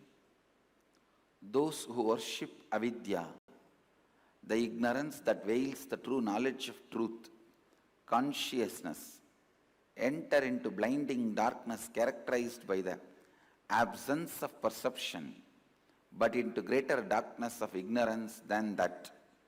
Enter they who, considering themselves as scholarly and learned, are engaged in vidya, the incomplete knowledge acquired for vested interests, characterized by the impure perception of truth, consciousness. Listen. This story can completely explain this one verse. Brahma and Vishnu searching Mahadeva's head and feet. Brahma goes up, Vishnu goes down. Both are seekers. Vishnu goes on and on and on and on and on.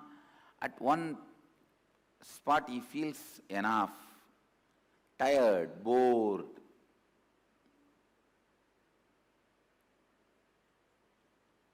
At least tiredness and boredom will not become cunning.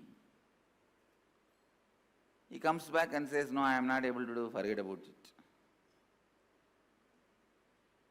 He develops a don't care attitude towards ignorance. It's okay, what can be done? I am tired and bored, leave it. But Brahma not only is not able to find the truth, he tries to become cunning with that knowledge but not having experience. He becomes cunning. That is the most dangerous. That's the most dangerous. He becomes cunning.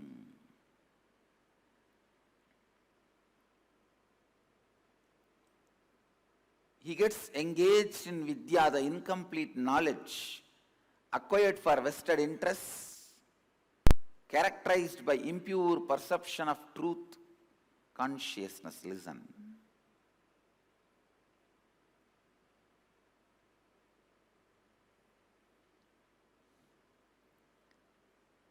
When Brahma becomes cunning, not only he doesn't accept, he tries to lie, saying, I found, and he develops a false evidence.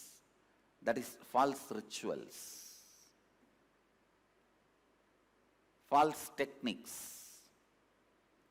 To say, I found, if you use this technique, you will find. Understand the context of this verse. This verse describes two major problems a seeker faces when he starts transforming his cognition that he is consciousness. Understand the context. Meditate on the context. Look in and face all the difficulties you face. When you shift the cognition, you are the consciousness. Mahadeva, Shiva.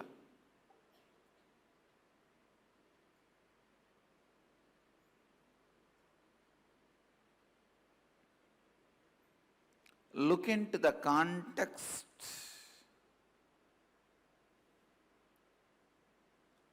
Try to experience the truth.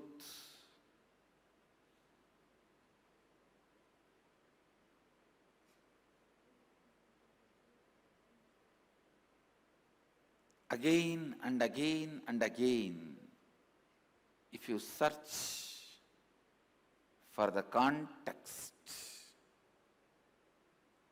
if you reach the context,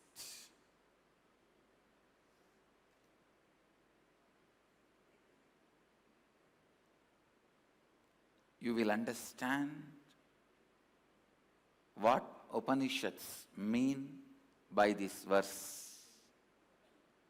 Antam tama pravishantiye avidyam upasate tato bhuya ivateta tama yavu vidyayam rataha.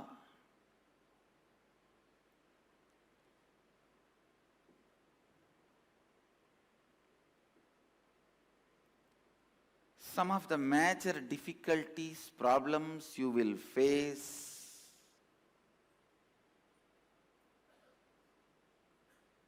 during your seeking is defined and explained in this verse.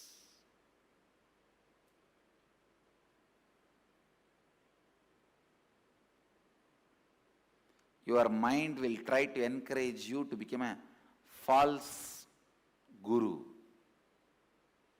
That is what the second part of the verse describes.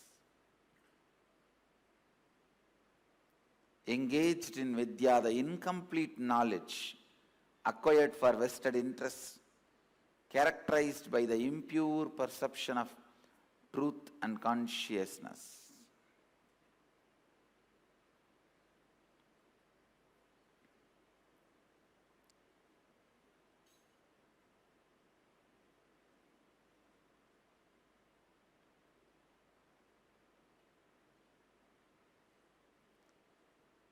Today's subject for Vakyartha Sadas: how to keep our seeking pure without being touched by Brahma and Vishnu both. Neither boredom nor false purpose, the vested interests, incomplete knowledge should disturb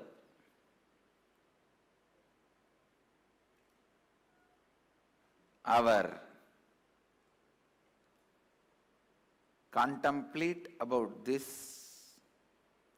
do Vakyartha Sadas on this, how to keep our seeking pure, how to retain our seeking pure, away from boredom, away from false identities. That is why the Vedic tradition insists on higher forms of tapas and penance. Paramashiva,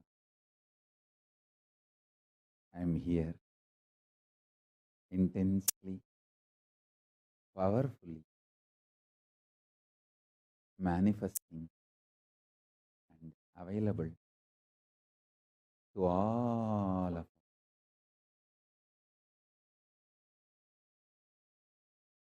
Eternally radiating my own bliss from the Nishkala Swarupa, the space of Nishkala and Nirvikalpa, manifesting myself and extending, expanding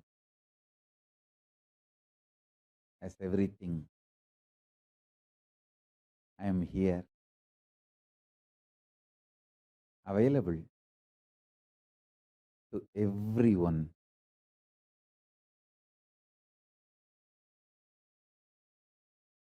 Let us all intensely connect with the superconsciousness of Paramashiva.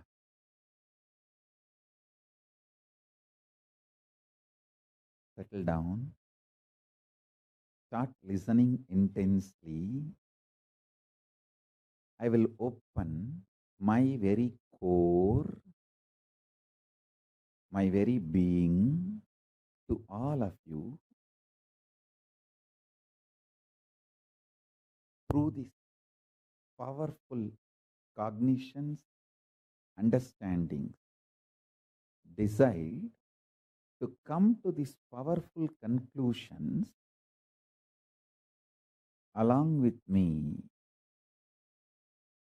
From my pure formlessness, unclutched Nishkala Swarupa space,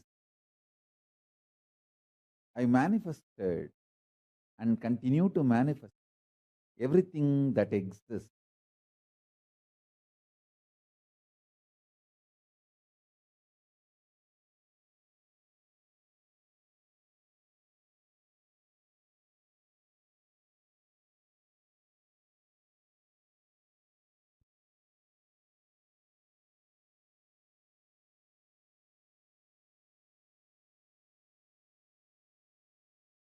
Nirvigalpa Niranjana Niradhara Nishkala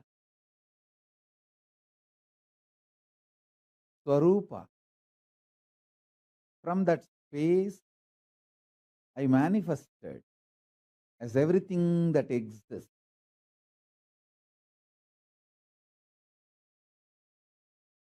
This manifestation is the Lingodbhava in Arunachala,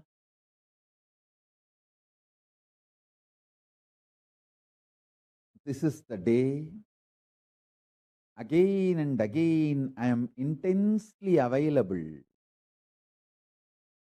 for every one of you to experience the state of Paramashiva, pure, unclutched state,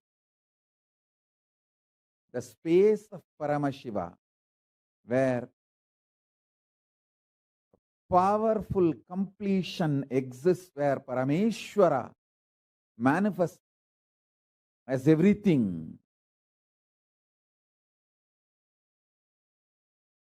And all the auspiciousness.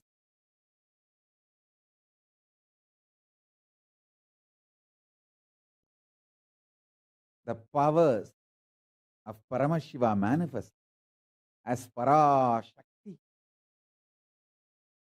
my own extension.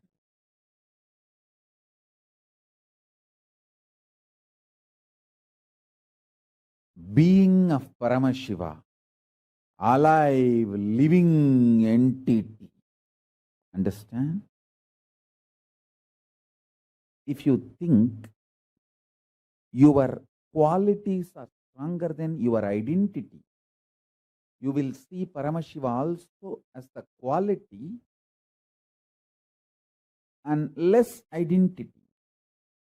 If you think your identity is more powerful than your quality, you will think Paramashiva also is a powerful identity, less of his qualities. Is more his identity than his qualities. People who feel their identity is stronger than their qualities, they will connect with Paramashiva also with the same idea. You will feel Paramashiva also is a strong identity and his qualities come and go. There are some people who feel their qualities are more stronger than their identity. They feel Paramashiva also same. His qualities are stronger then his identity. So let us meditate on his qualities. But you understand one thing, me as Paramashiva, I am strong in my identity and in my qualities. I am not just the totality of few qualities. I am more than any qualities you can imagine, visualize. All the best qualities you can imagine, visualize, all that put together, and something more is me.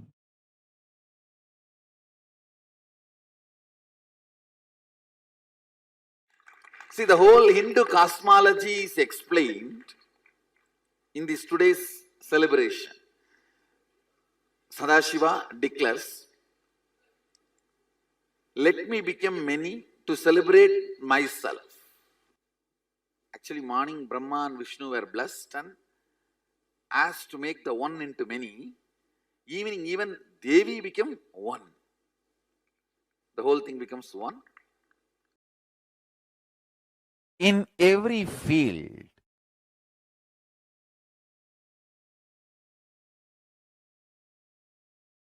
truth of Shuddhadvaita, the pure Advaitic principle, mapped, and the vision for the humanity is revealed as Vedas and Agamas by Paramashiva. Listen carefully. See, when Paramashiva decided, let me become many and celebrate my existence,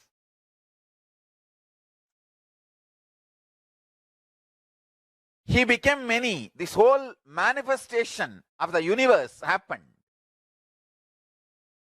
He became many not to hurt himself or fight with himself, but to celebrate blissfully and coexist blissfully. That is the source fundamental statement of creation. Understand? The first principle, if I have to use the word, first amendment of cosmic constitution, let me become many to celebrate me and everything blissfully. Understand? This is the first amendment. First amendment of the cosmic constitution is, let me become many and celebrate my existence through multiple ways. See,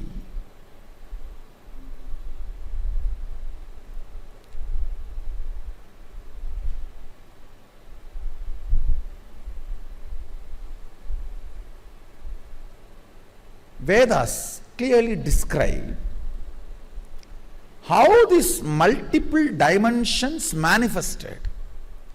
Ekoham bahushyamaha. Listen. Let my one become many to celebrate me. This one verse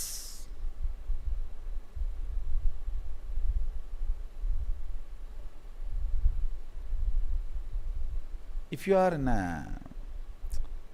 that depth level of logic, you will understand this one verse.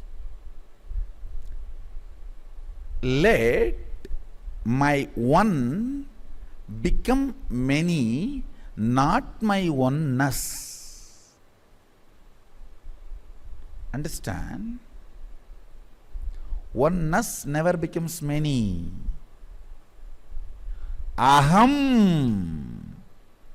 He is not saying ekam bahushyamaha. No, ekoham bahushyamaha. Aham can always only be one. Let that one become many.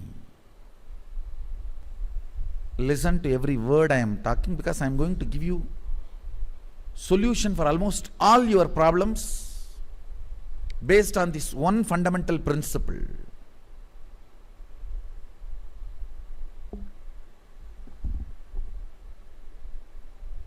when he decided to become many, to celebrate himself, all the dimensions of this universe opened.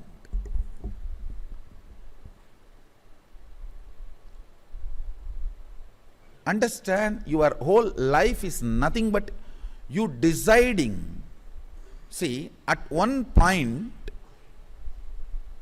in your mother's womb, you decide, Ekoham Bahushyamaha. Only then you open the womb where you were residing for 10 months and come out.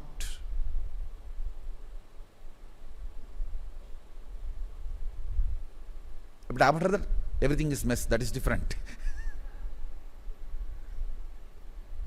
Listen. Many times you will hear me saying, whenever you have a problem, always see how your ideal, your guru will handle this. I used this as a technique when I was young. I always used to connect. Whenever I have a problem, Annamalai Swamigal was ideal for me. Ramana Maharshi's disciple. First thing I'll say, how Annamalai Swamigal will handle this? Of course, after Arunagiri Yogeshwara happened, he became the ideal. Then I'll always look how Arunagiri Yogeshwara would have handled this. Have this one understanding how Sadashiva will handle this. The moment the one became many, all the problems you have, he also started having. Don't think he does not have a problem. Yes, all the organizational problems you have, relationship problems you have, everything you have, yes. He solved it. You have not. That's all.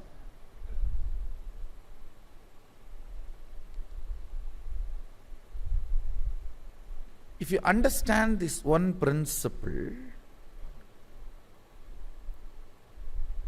let me repeat once more. For example, this cup. Inside this cup there is a space. That is aham. The space inside the cup is connected to this cup. This whole thing can become multiple, but the space itself cannot become multiple.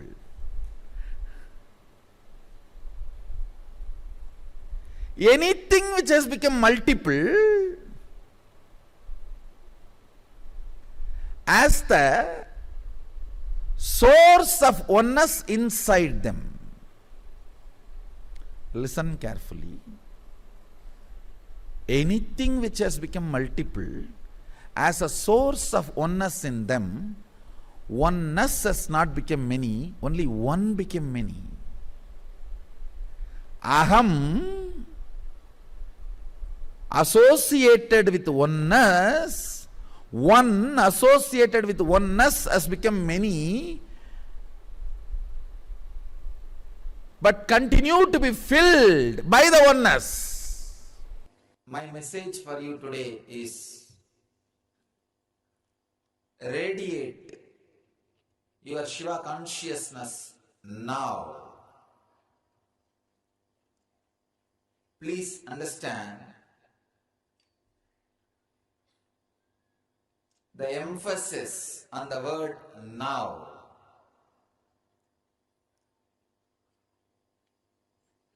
You are all embodiment of Shiva.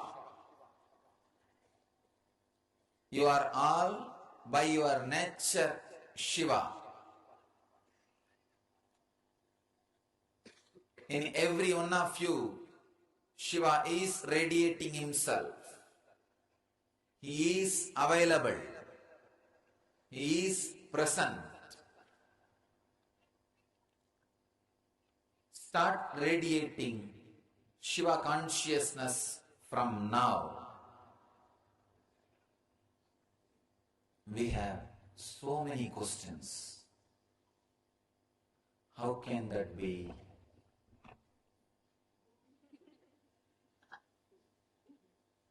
You say we are Shiva. If so, why am I not radiating? Understand, there is no if so, if or but. I am making a categorical statement, very clear statement. You are Shiva. First thing, when somebody says something negative about you to you, you immediately start believing you are wrong, you are mad, you are only this much, you don't have intelligence, you are dull. When these words are uttered to you, you straight away believe it. You do not bother to rationalize. Whenever anything negative is uttered towards you, you accept, you believe. But when the truth is uttered towards you, it is so difficult for you to live and to radiate that. You are conditioned so thoroughly from the young age to feel as a lower being. Understand the truth. You are Shiva. Start expressing your own Shiva consciousness, your own version of Shiva, your own enlightenment, your own superconscious experience. Understand? When you start expressing from inside, for example, when you feel you are superconscious, you are Shiva, immediately your mind will come up and say, no, I don't have all these qualities of Shiva, so I am not Shiva. If you look little deeper, you will have at least few qualities of Shiva, maybe little bit. There is nobody who can say even little bit, I don't have any qualities of Shiva.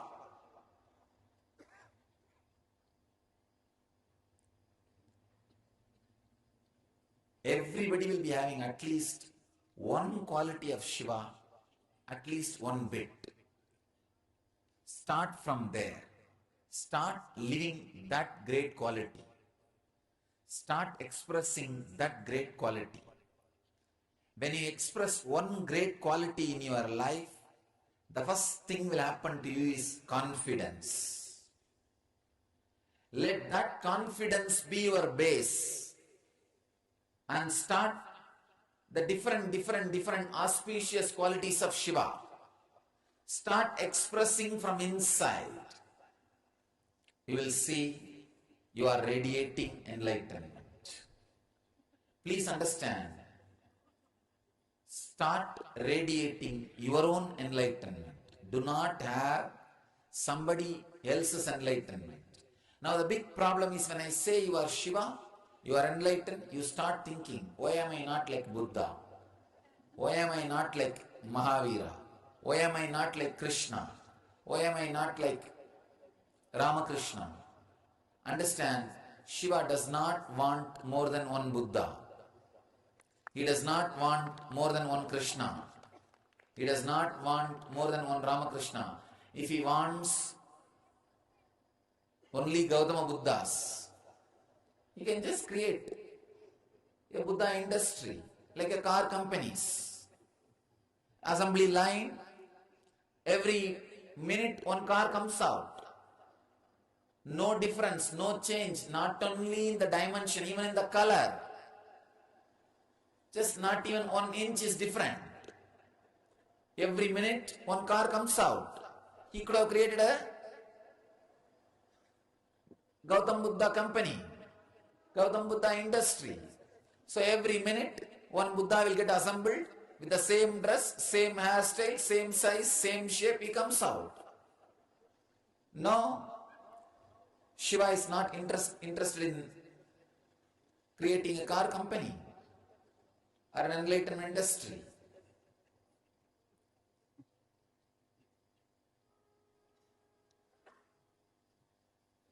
One Buddha is enough. One Krishna is enough. One Rama is enough. One Ramakrishna is enough. Let you all be you. Let you all start radiating your enlightenment. Secret of clairvoyance. Today's subject. That is the reason I started doing the clairvoyance job, then entering into the subject. Now all of you will understand thoroughly whatever I am describing, because I did the job already. Secret of clairvoyance. Subject is secret of clairvoyance. Sutra is 132nd sutra in 3rd chapter 26th verse in Patanjali's Yoga Sutras. Pravritti aloka nyasat sukshma vyavahita viprakrishta jnanam. I am talking about the sutra now so that it will be on record for the generations to practice. Let me exactly give you the sacred secret embedded in the sutra. By doing samyama on the Swayam Prakasa which is in you, self-effulgent, superphysical light in you, you will have the knowledge about hidden,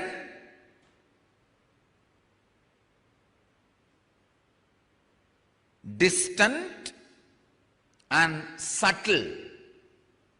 Understand? Subtle like atoms, hidden as treasures, remote as far as distant lands.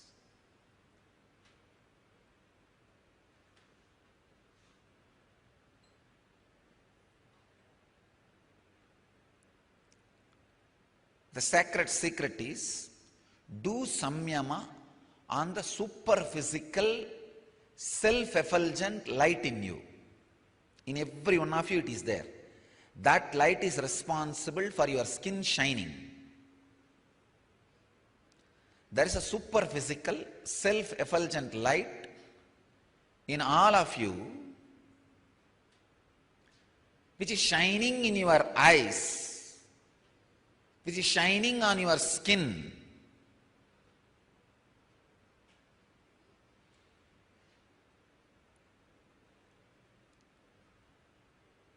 which is shining in your being.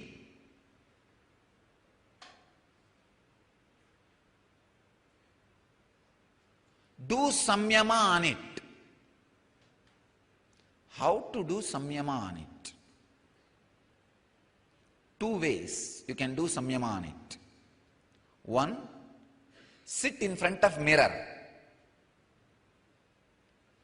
Gaze at your own reflection. I am giving you the exact technique. Gaze at your own reflection. After one cycle, the reflection will lose its separate dimensions and parts. It will become almost like just a lump of light without having a clear hands, legs, head. Without having a clear picture, it will become almost like a lump of light. Please understand. When you gaze at the light intensely, the the independent, definite shape on your form will melt down. You will only feel like you are a light, like egg ball. It will usually be egg ball, like a light in the shape of egg. That is what is called Swayam Prakasa, self-effulgent superphysical light. That is what we call in Sanskrit Linga. Understand? When you gaze at your own image, all the attributes you attributed on your form will melt down. You will just see a light ball. If you are able to see the light ball, you are a Lingodbhava. Kind of a self-effulgent light ball. Now, do samyama on that light in your inner space. Now turn that light in your inner space, do samyama on it. When you do samyama on that light on your inner space, first thing, even your subtlest thoughts and moods and the happenings in your system, you will understand. Not only thoughts, moods, even the physical changes. If your pressure increases, you will know. Self-diagnostic method.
Understand at least in two places, Mahadeva records, Sadashiva records, even if the first initiation you have not started manifesting, he asks you to go through the second initiation very sincerely, because every initiation is a Shaktipada, infusing intense Kundalini energy in you.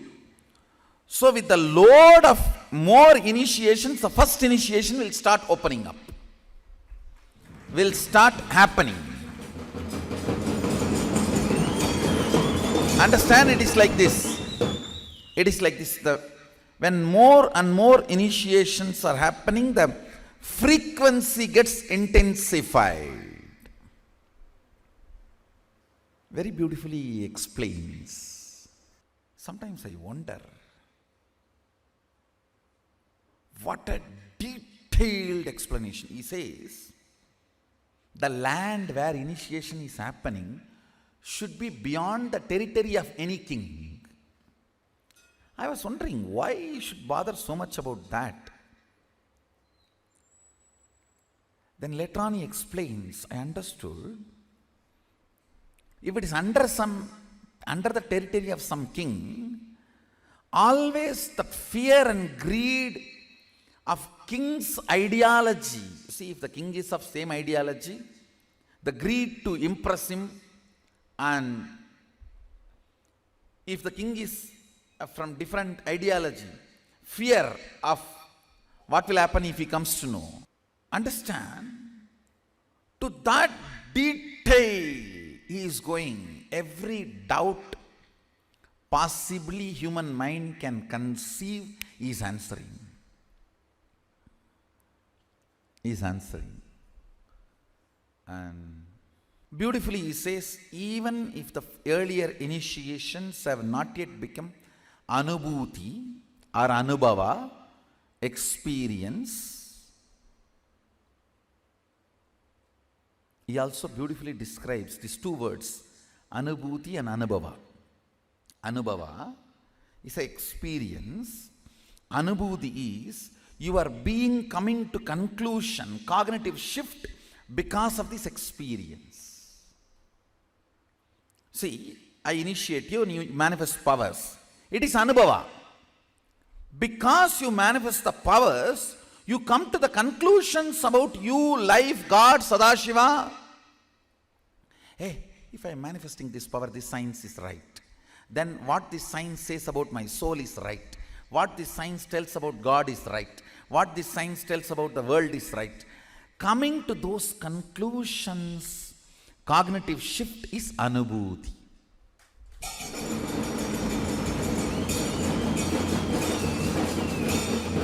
Manifesting powers and manifesting powerful cognitions. If you manifest powers, you should come to anubhuti. Means manifesting powerful cognitions. What more evidence you want to come to anubhuti than the anubhava? Listen.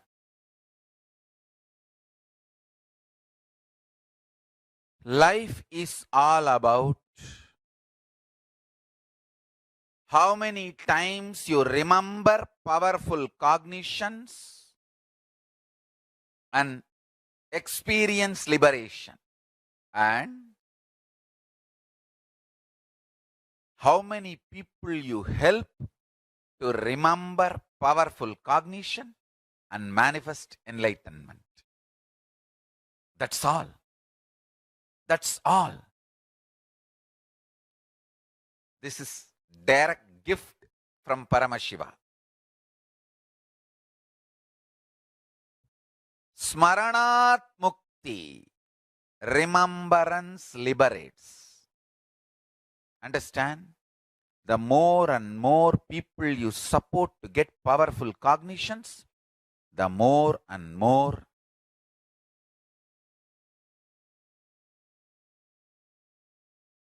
you will manifest powerful cognitions.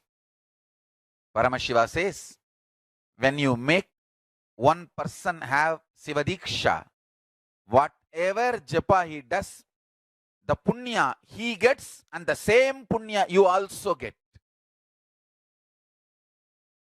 It's an ultimate cosmic blessing you can get for yourself and for the world. Now, remember this one powerful cognition, Smaranat Mukti.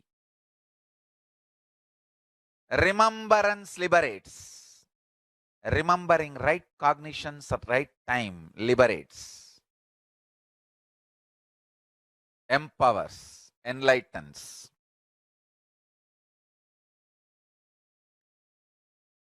Remembrance enlightens. Smaranat Mukti. If I have to literally translate that word, Smaranat Mukti, into English, right remembrance enlightens and empowers. Right remembrance liberates, enlightens, empowers. Meditate on this one powerful cognition.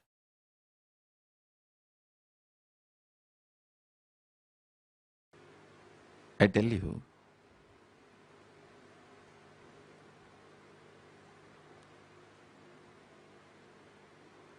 many times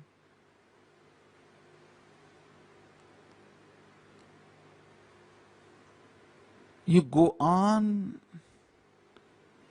living in such unawareness, not only you forget the medicine for the disease, sometimes you even forget the disease itself. The apasmara is the biggest problem. Apasmara is the biggest problem for human beings. Really, I'm telling you. Apasmara is the one who keeps you not becoming enlightened even after initiation. Nothing else, nothing else.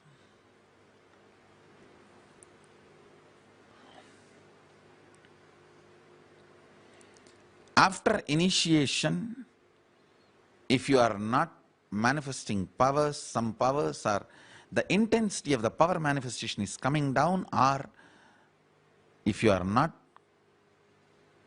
fully enlightened and your enlightenment is getting postponed, be very clear. It is just forgetfulness, apasmara. I want to tell you, I'm really right remembrance of the cosmic cognitions will raise your frequency continuously and give you physical mutation, psychological mutation, conscious mutation, ultimately enlightenment. See, if you know continuously for 1 week, you have not even done yoga once, you will naturally wake up to the reality. Not only you are forgetting the medicine, you are forgetting the disease. Once you wake up to the reality, naturally you know what to do. Understand? Whether incompletion or subjective truth, listen. Incompletion or subjective truth, by more remembrance it becomes reality. Anything which weakens you and makes itself reality is incompletion. Anything which strengthens you and makes itself as reality is subjective truth. By remembrance which binds you is incompletion. By remembrance which liberates you is subjective truth. Arunachala is the subjective truth. Because smaranat mukti, by remembrance liberation,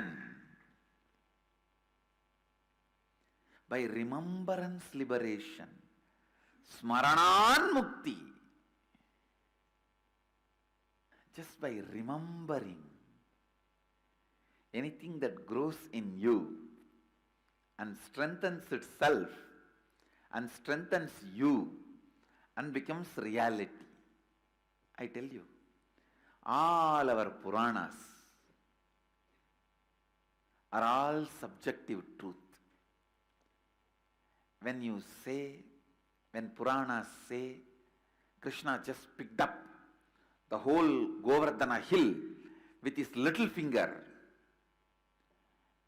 it is a truth for the people who want to live that.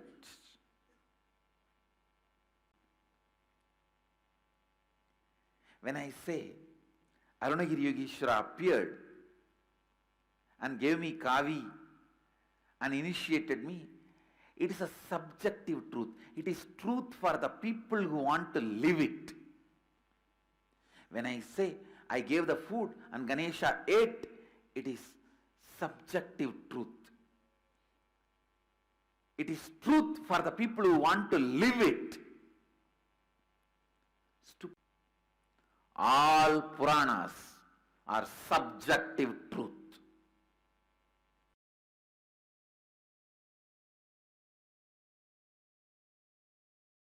See,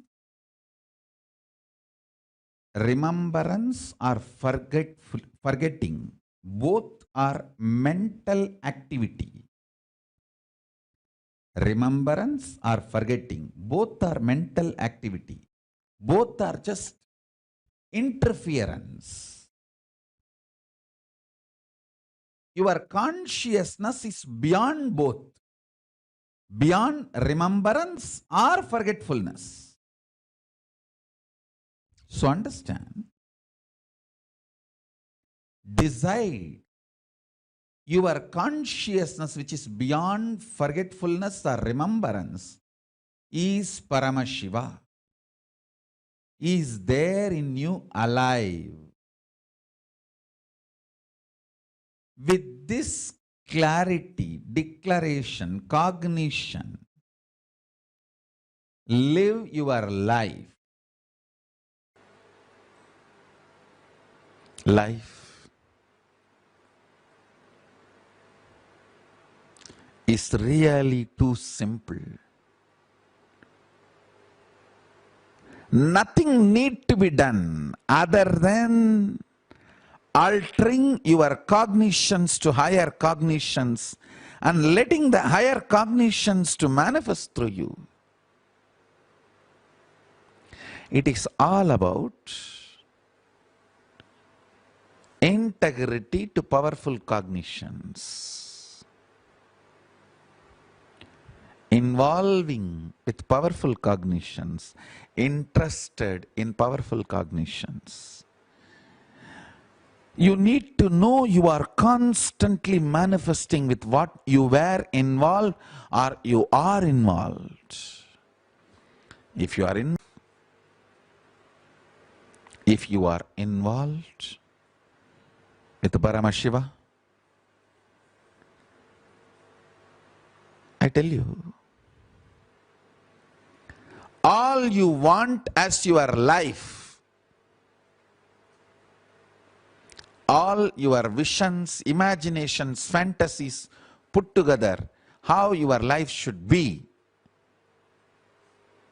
Paramashiva is much more than that.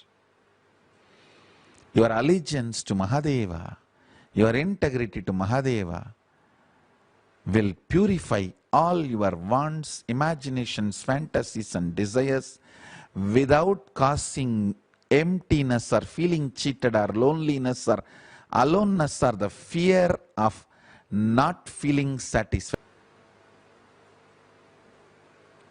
I tell you,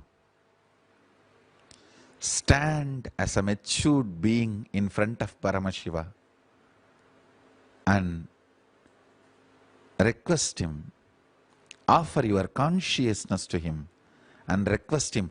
He is a living, alive being.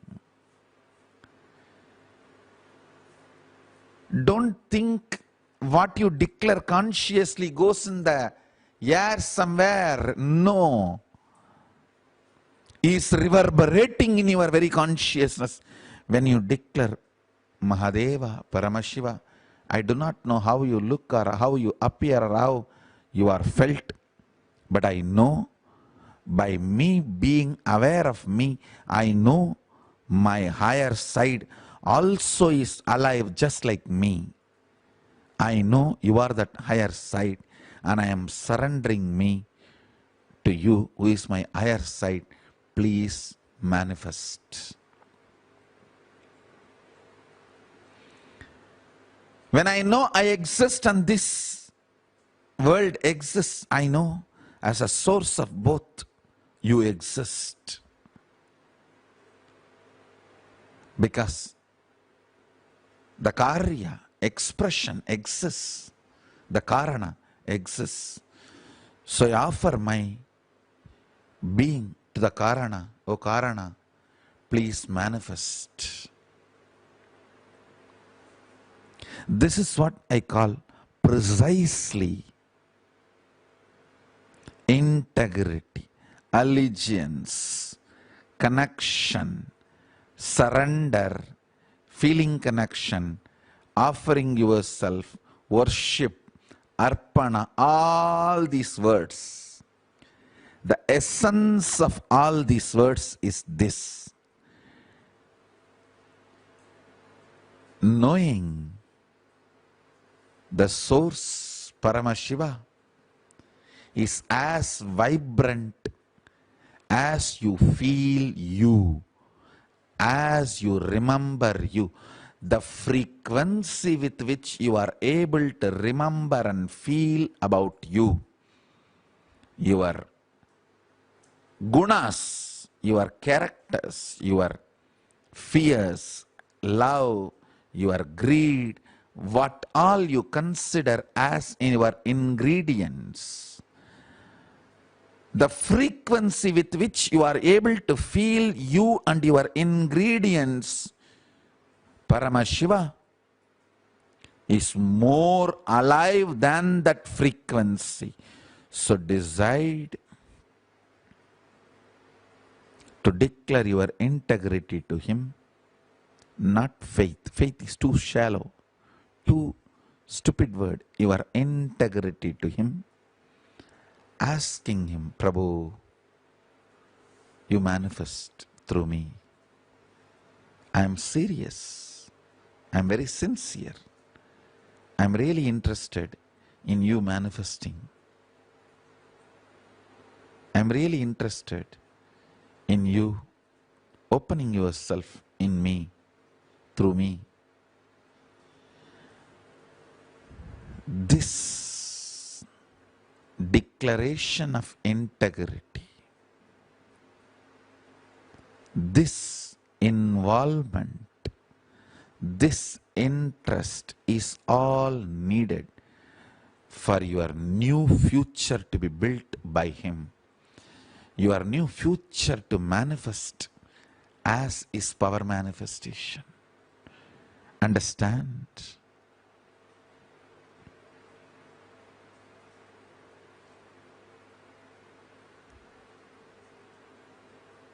The state, space and powers of Paramashiva will be lifestyle for you when you decide to involve and be interested.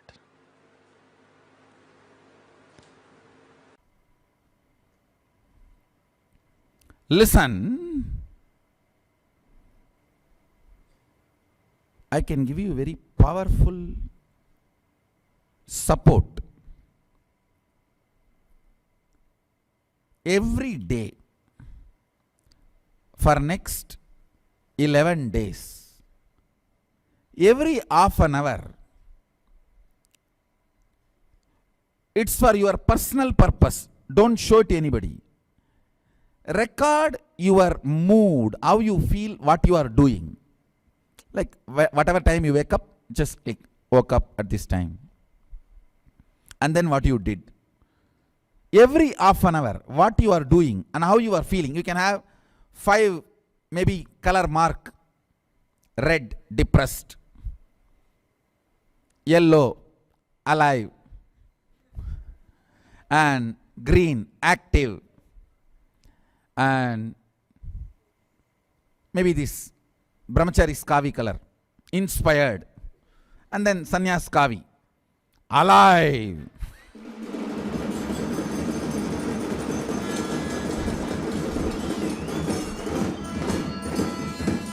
You can have this 5 mark and mark.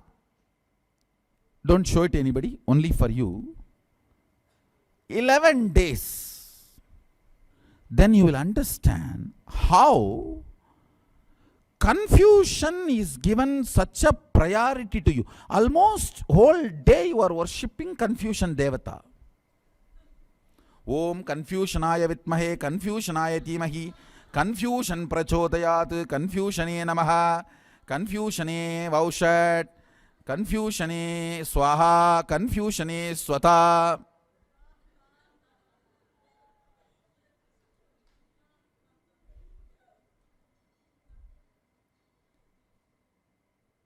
No, how? No, really, you need to know. You see, you need some shocking reminder about how you are just destroying your life in loitering around and wasting.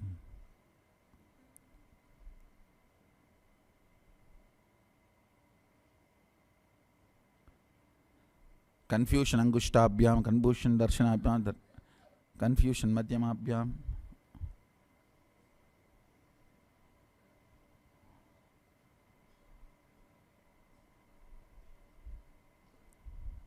Anga Devata of confusion is tiredness. Abharana Devata is depression.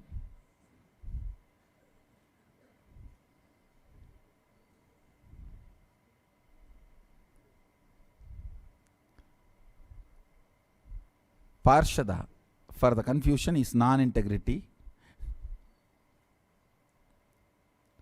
Take this up for next 11 days. Recording psychological experience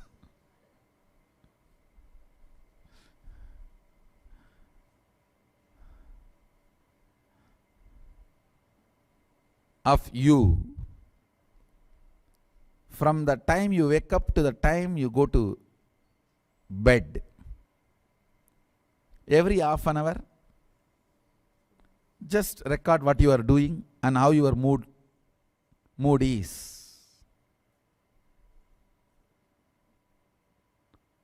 It's just for you to see you.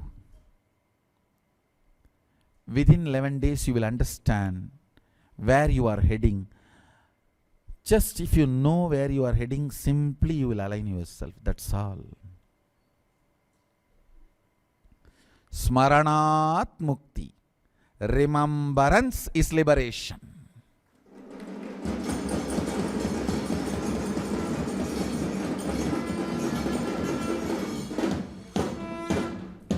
Nothing else, just remembrance is liberation. Smaranat mukti. Completion is Arunachala. That is why just by remembrance it gives liberation. Smaranat mukti arunachalam. Just by remembrance you get liberation in Arunachala. Please understand, Kashi, only if you die there you will get enlightenment. Arur is Kamalalayam. The word Arur, Kamalalayam, it denotes the place Tiruvarur. In Tiruvarur, if you take birth, liberation. In Chidambaram, if you go and have darshan, only then liberation. See, all this is not in your control. Taking birth, already it's over. Now you can't do anything. And death, you don't know. I have seen many people go and stay in the Kasi for the sake of death. Last moment they will have some problem. Same way, having the darshan of Chidambaram. Handicapped people, you don't know whether you can have darshan or not. And the people who can't travel for various reasons.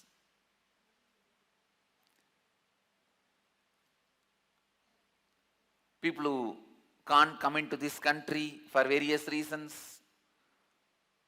Who don't have passport, who don't have visa. Or even people who came into this country who don't have money to travel, who can't travel. People who are put in the prison, who can't travel, all of them cannot have darshan of Chidambaram. But this remembrance of Arunachala is for all, everyone. Arunachala is like a completion. Completion is Arunachala. Just by remembrance, liberation.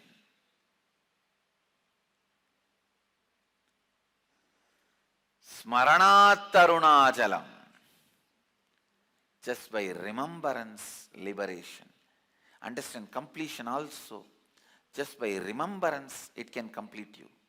Only thing, you need to be reminding you again and again whether you are in the space of completion or not. Completion, completion, completion. Again and again and again complete. Understand, if you have dreams, whatever type of dreams it may be, whether it is good, bad or whatever, if you have dreams, you are not worthy of sannyas. Sannyasi is a person who should be in that level of completion where there is no dreams happens in him. The day you start sleeping without dreams, you have become a real sannyasi.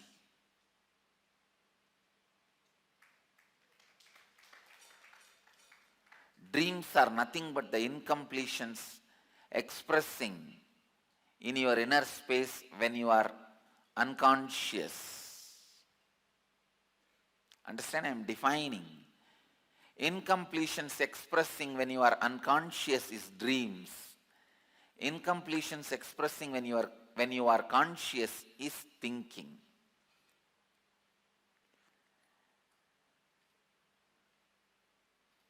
Incompletions expressing when you are conscious is thinking. Incompletions expressing when you are unconscious is dreaming.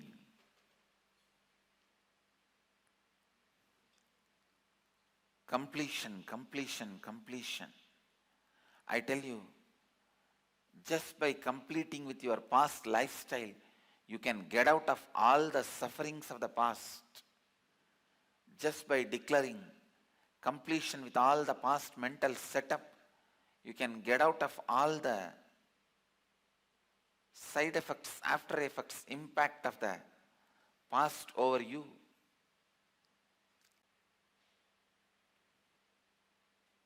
So completion forms the basic truth.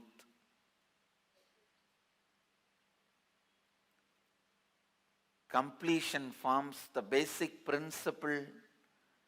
Completion forms the basic rule for gratitude, enlightenment, liberation.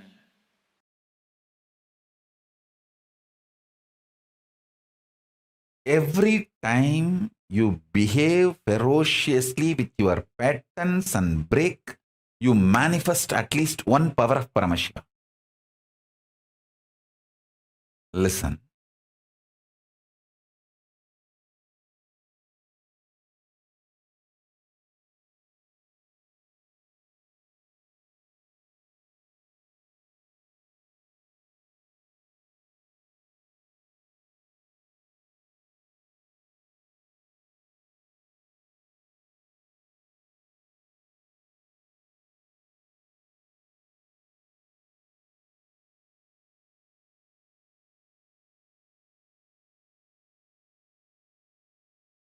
To behave ferociously with your pattern,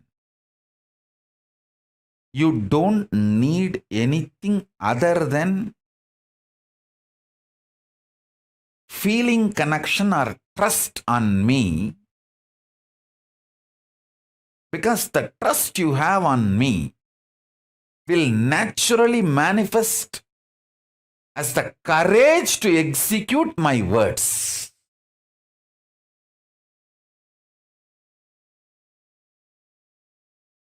That is the way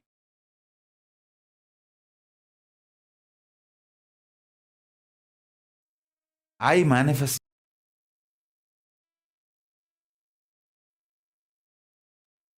Such a powerful revelation Swamiji gave to all of us. The courage that you have.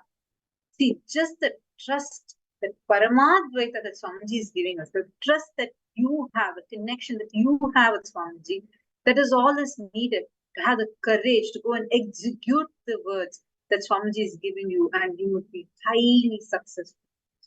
Every single powerful combination that Swamiji gave us today, each one of these you're going to be experiencing as your reality during today's initiation. See, initiation, this is the time where you are sitting in Upanishad with Swamiji. Upanishad means just sitting with the master in intense listening, letting Swamiji to raise you to his frequency. Today, Swamiji is going to be initiating all of us to reclaim our conscious sovereignty. I've been seeing many of you have been sitting since morning and attending the sessions. Can I request all of you to share here? Please post here. What do you understand as conscious sovereignty? What did you understand as conscious sovereignty?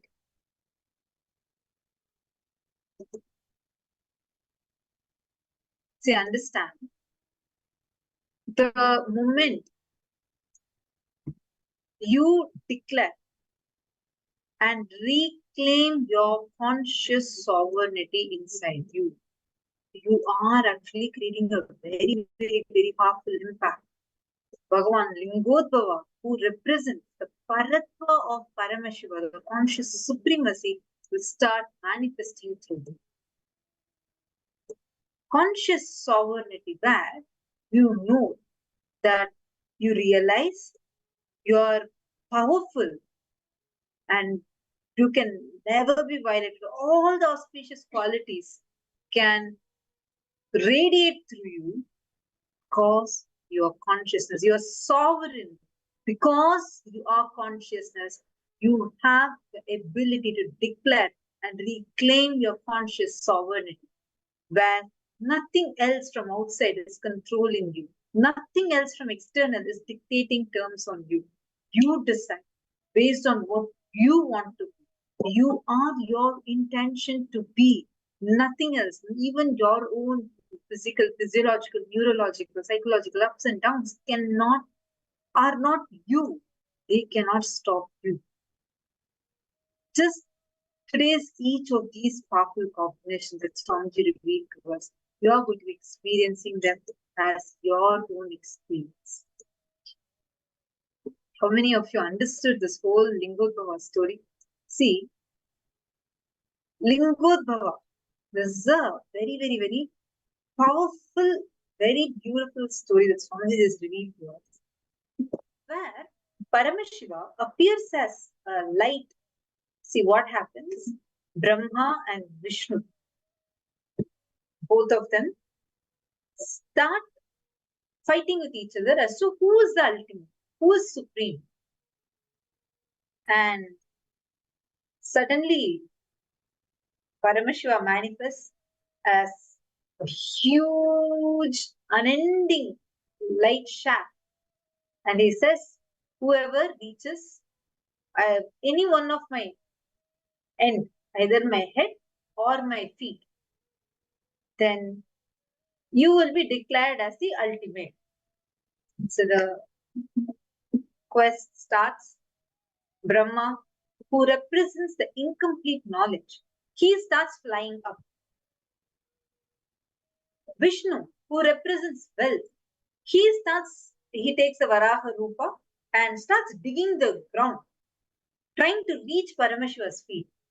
Understand, incomplete knowledge, any knowledge, if it is only in your intellectual level, if it has not been cognized and if it's incomplete, without experience, it is far more dangerous.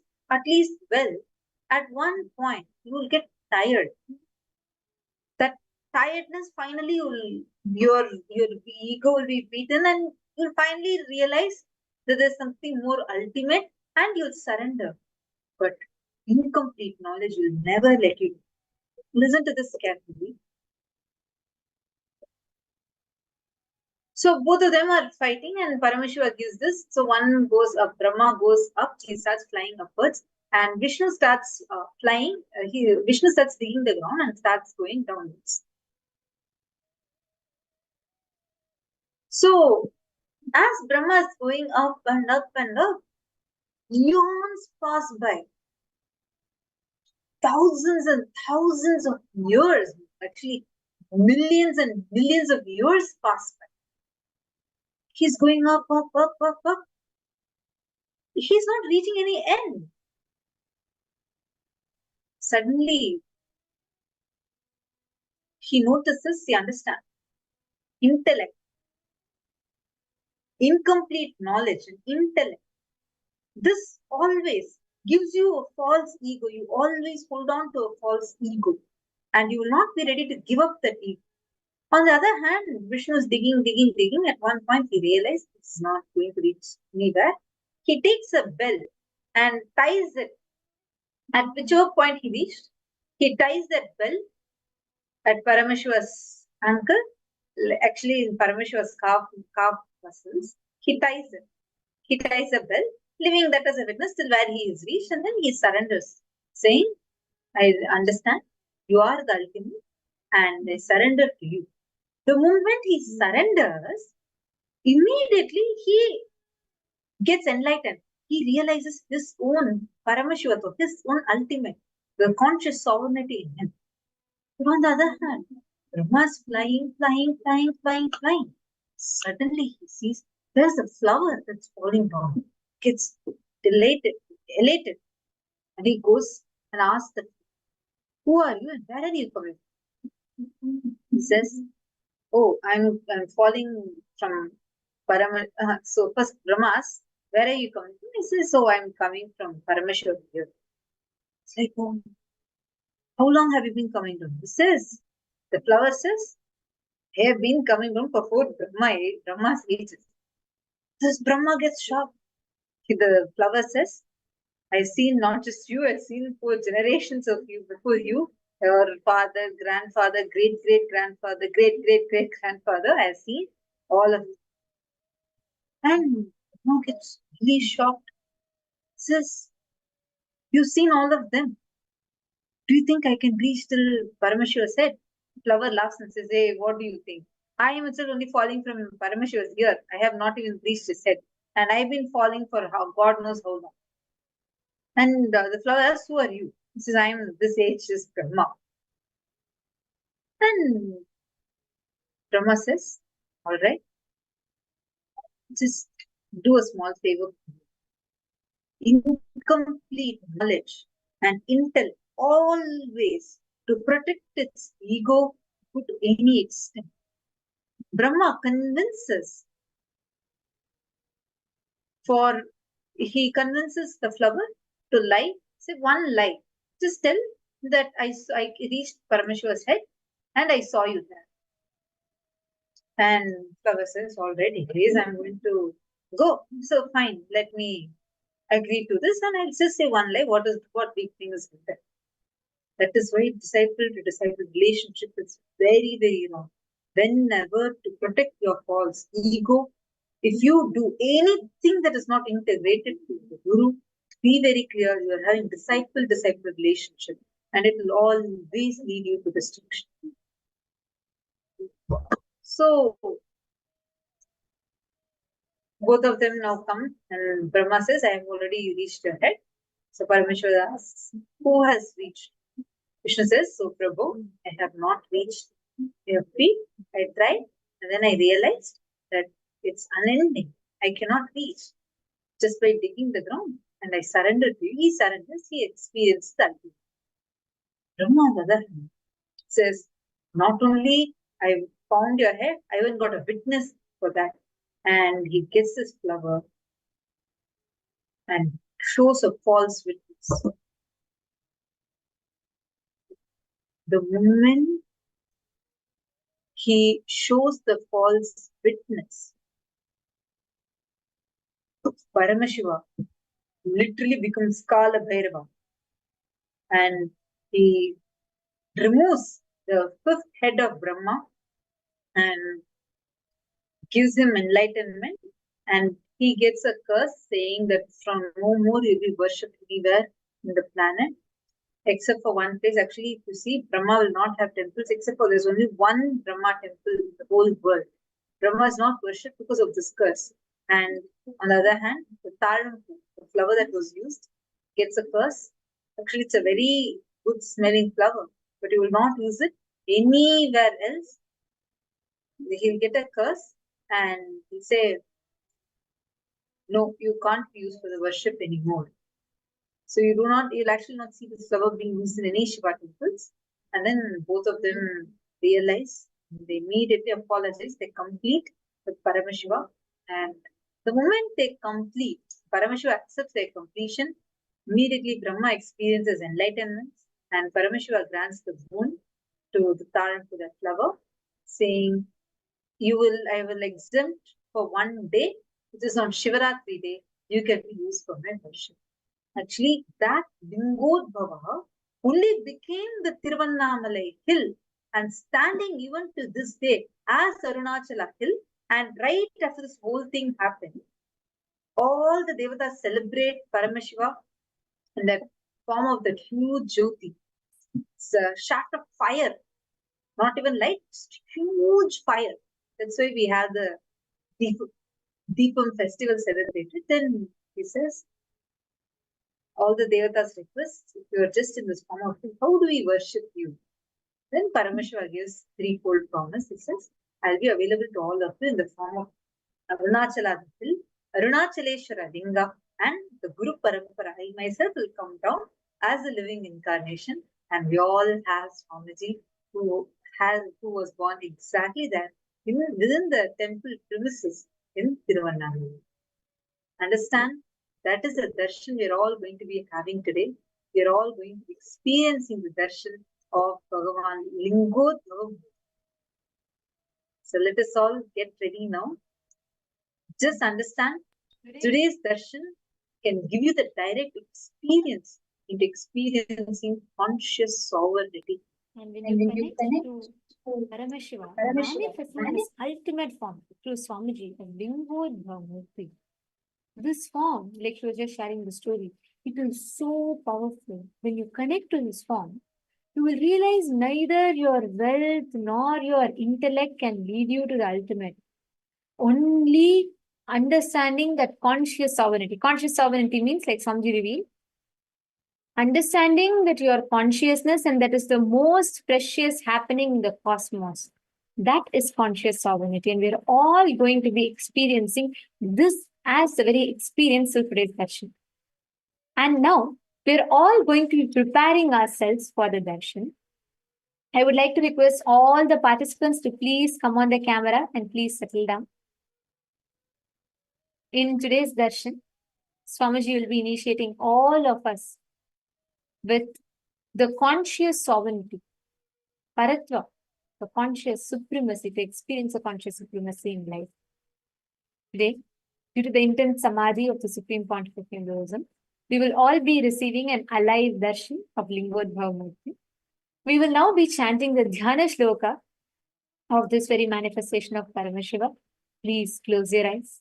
Settle down in the deep meditative space of gratitude as we chant the Dhyana Shloka. Devam garbhagrihasya manakalite linge jatashekharam katyam satkaram varam cha dadhatam vishnam mrigam cha bhayam savyetangam meya padamakutam brahmachutabhyam yutam urdvadhastitaham sakolamamalam lingodbhavam bhavayet. Now, in the same space, let's all get ready to receive the darshan of Paramashiva in his ultimate manifestation as Lingodbhavam, manifesting through his embodied form as Swamiji. Please close your eyes. Enter into the deep meditative space of gratitude.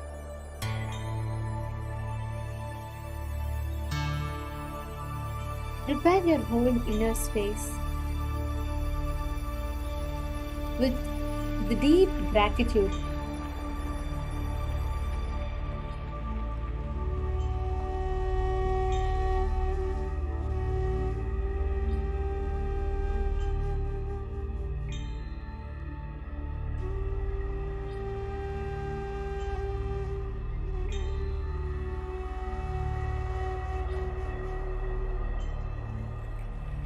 Connect deeply to Swamiji. Establish yourself in that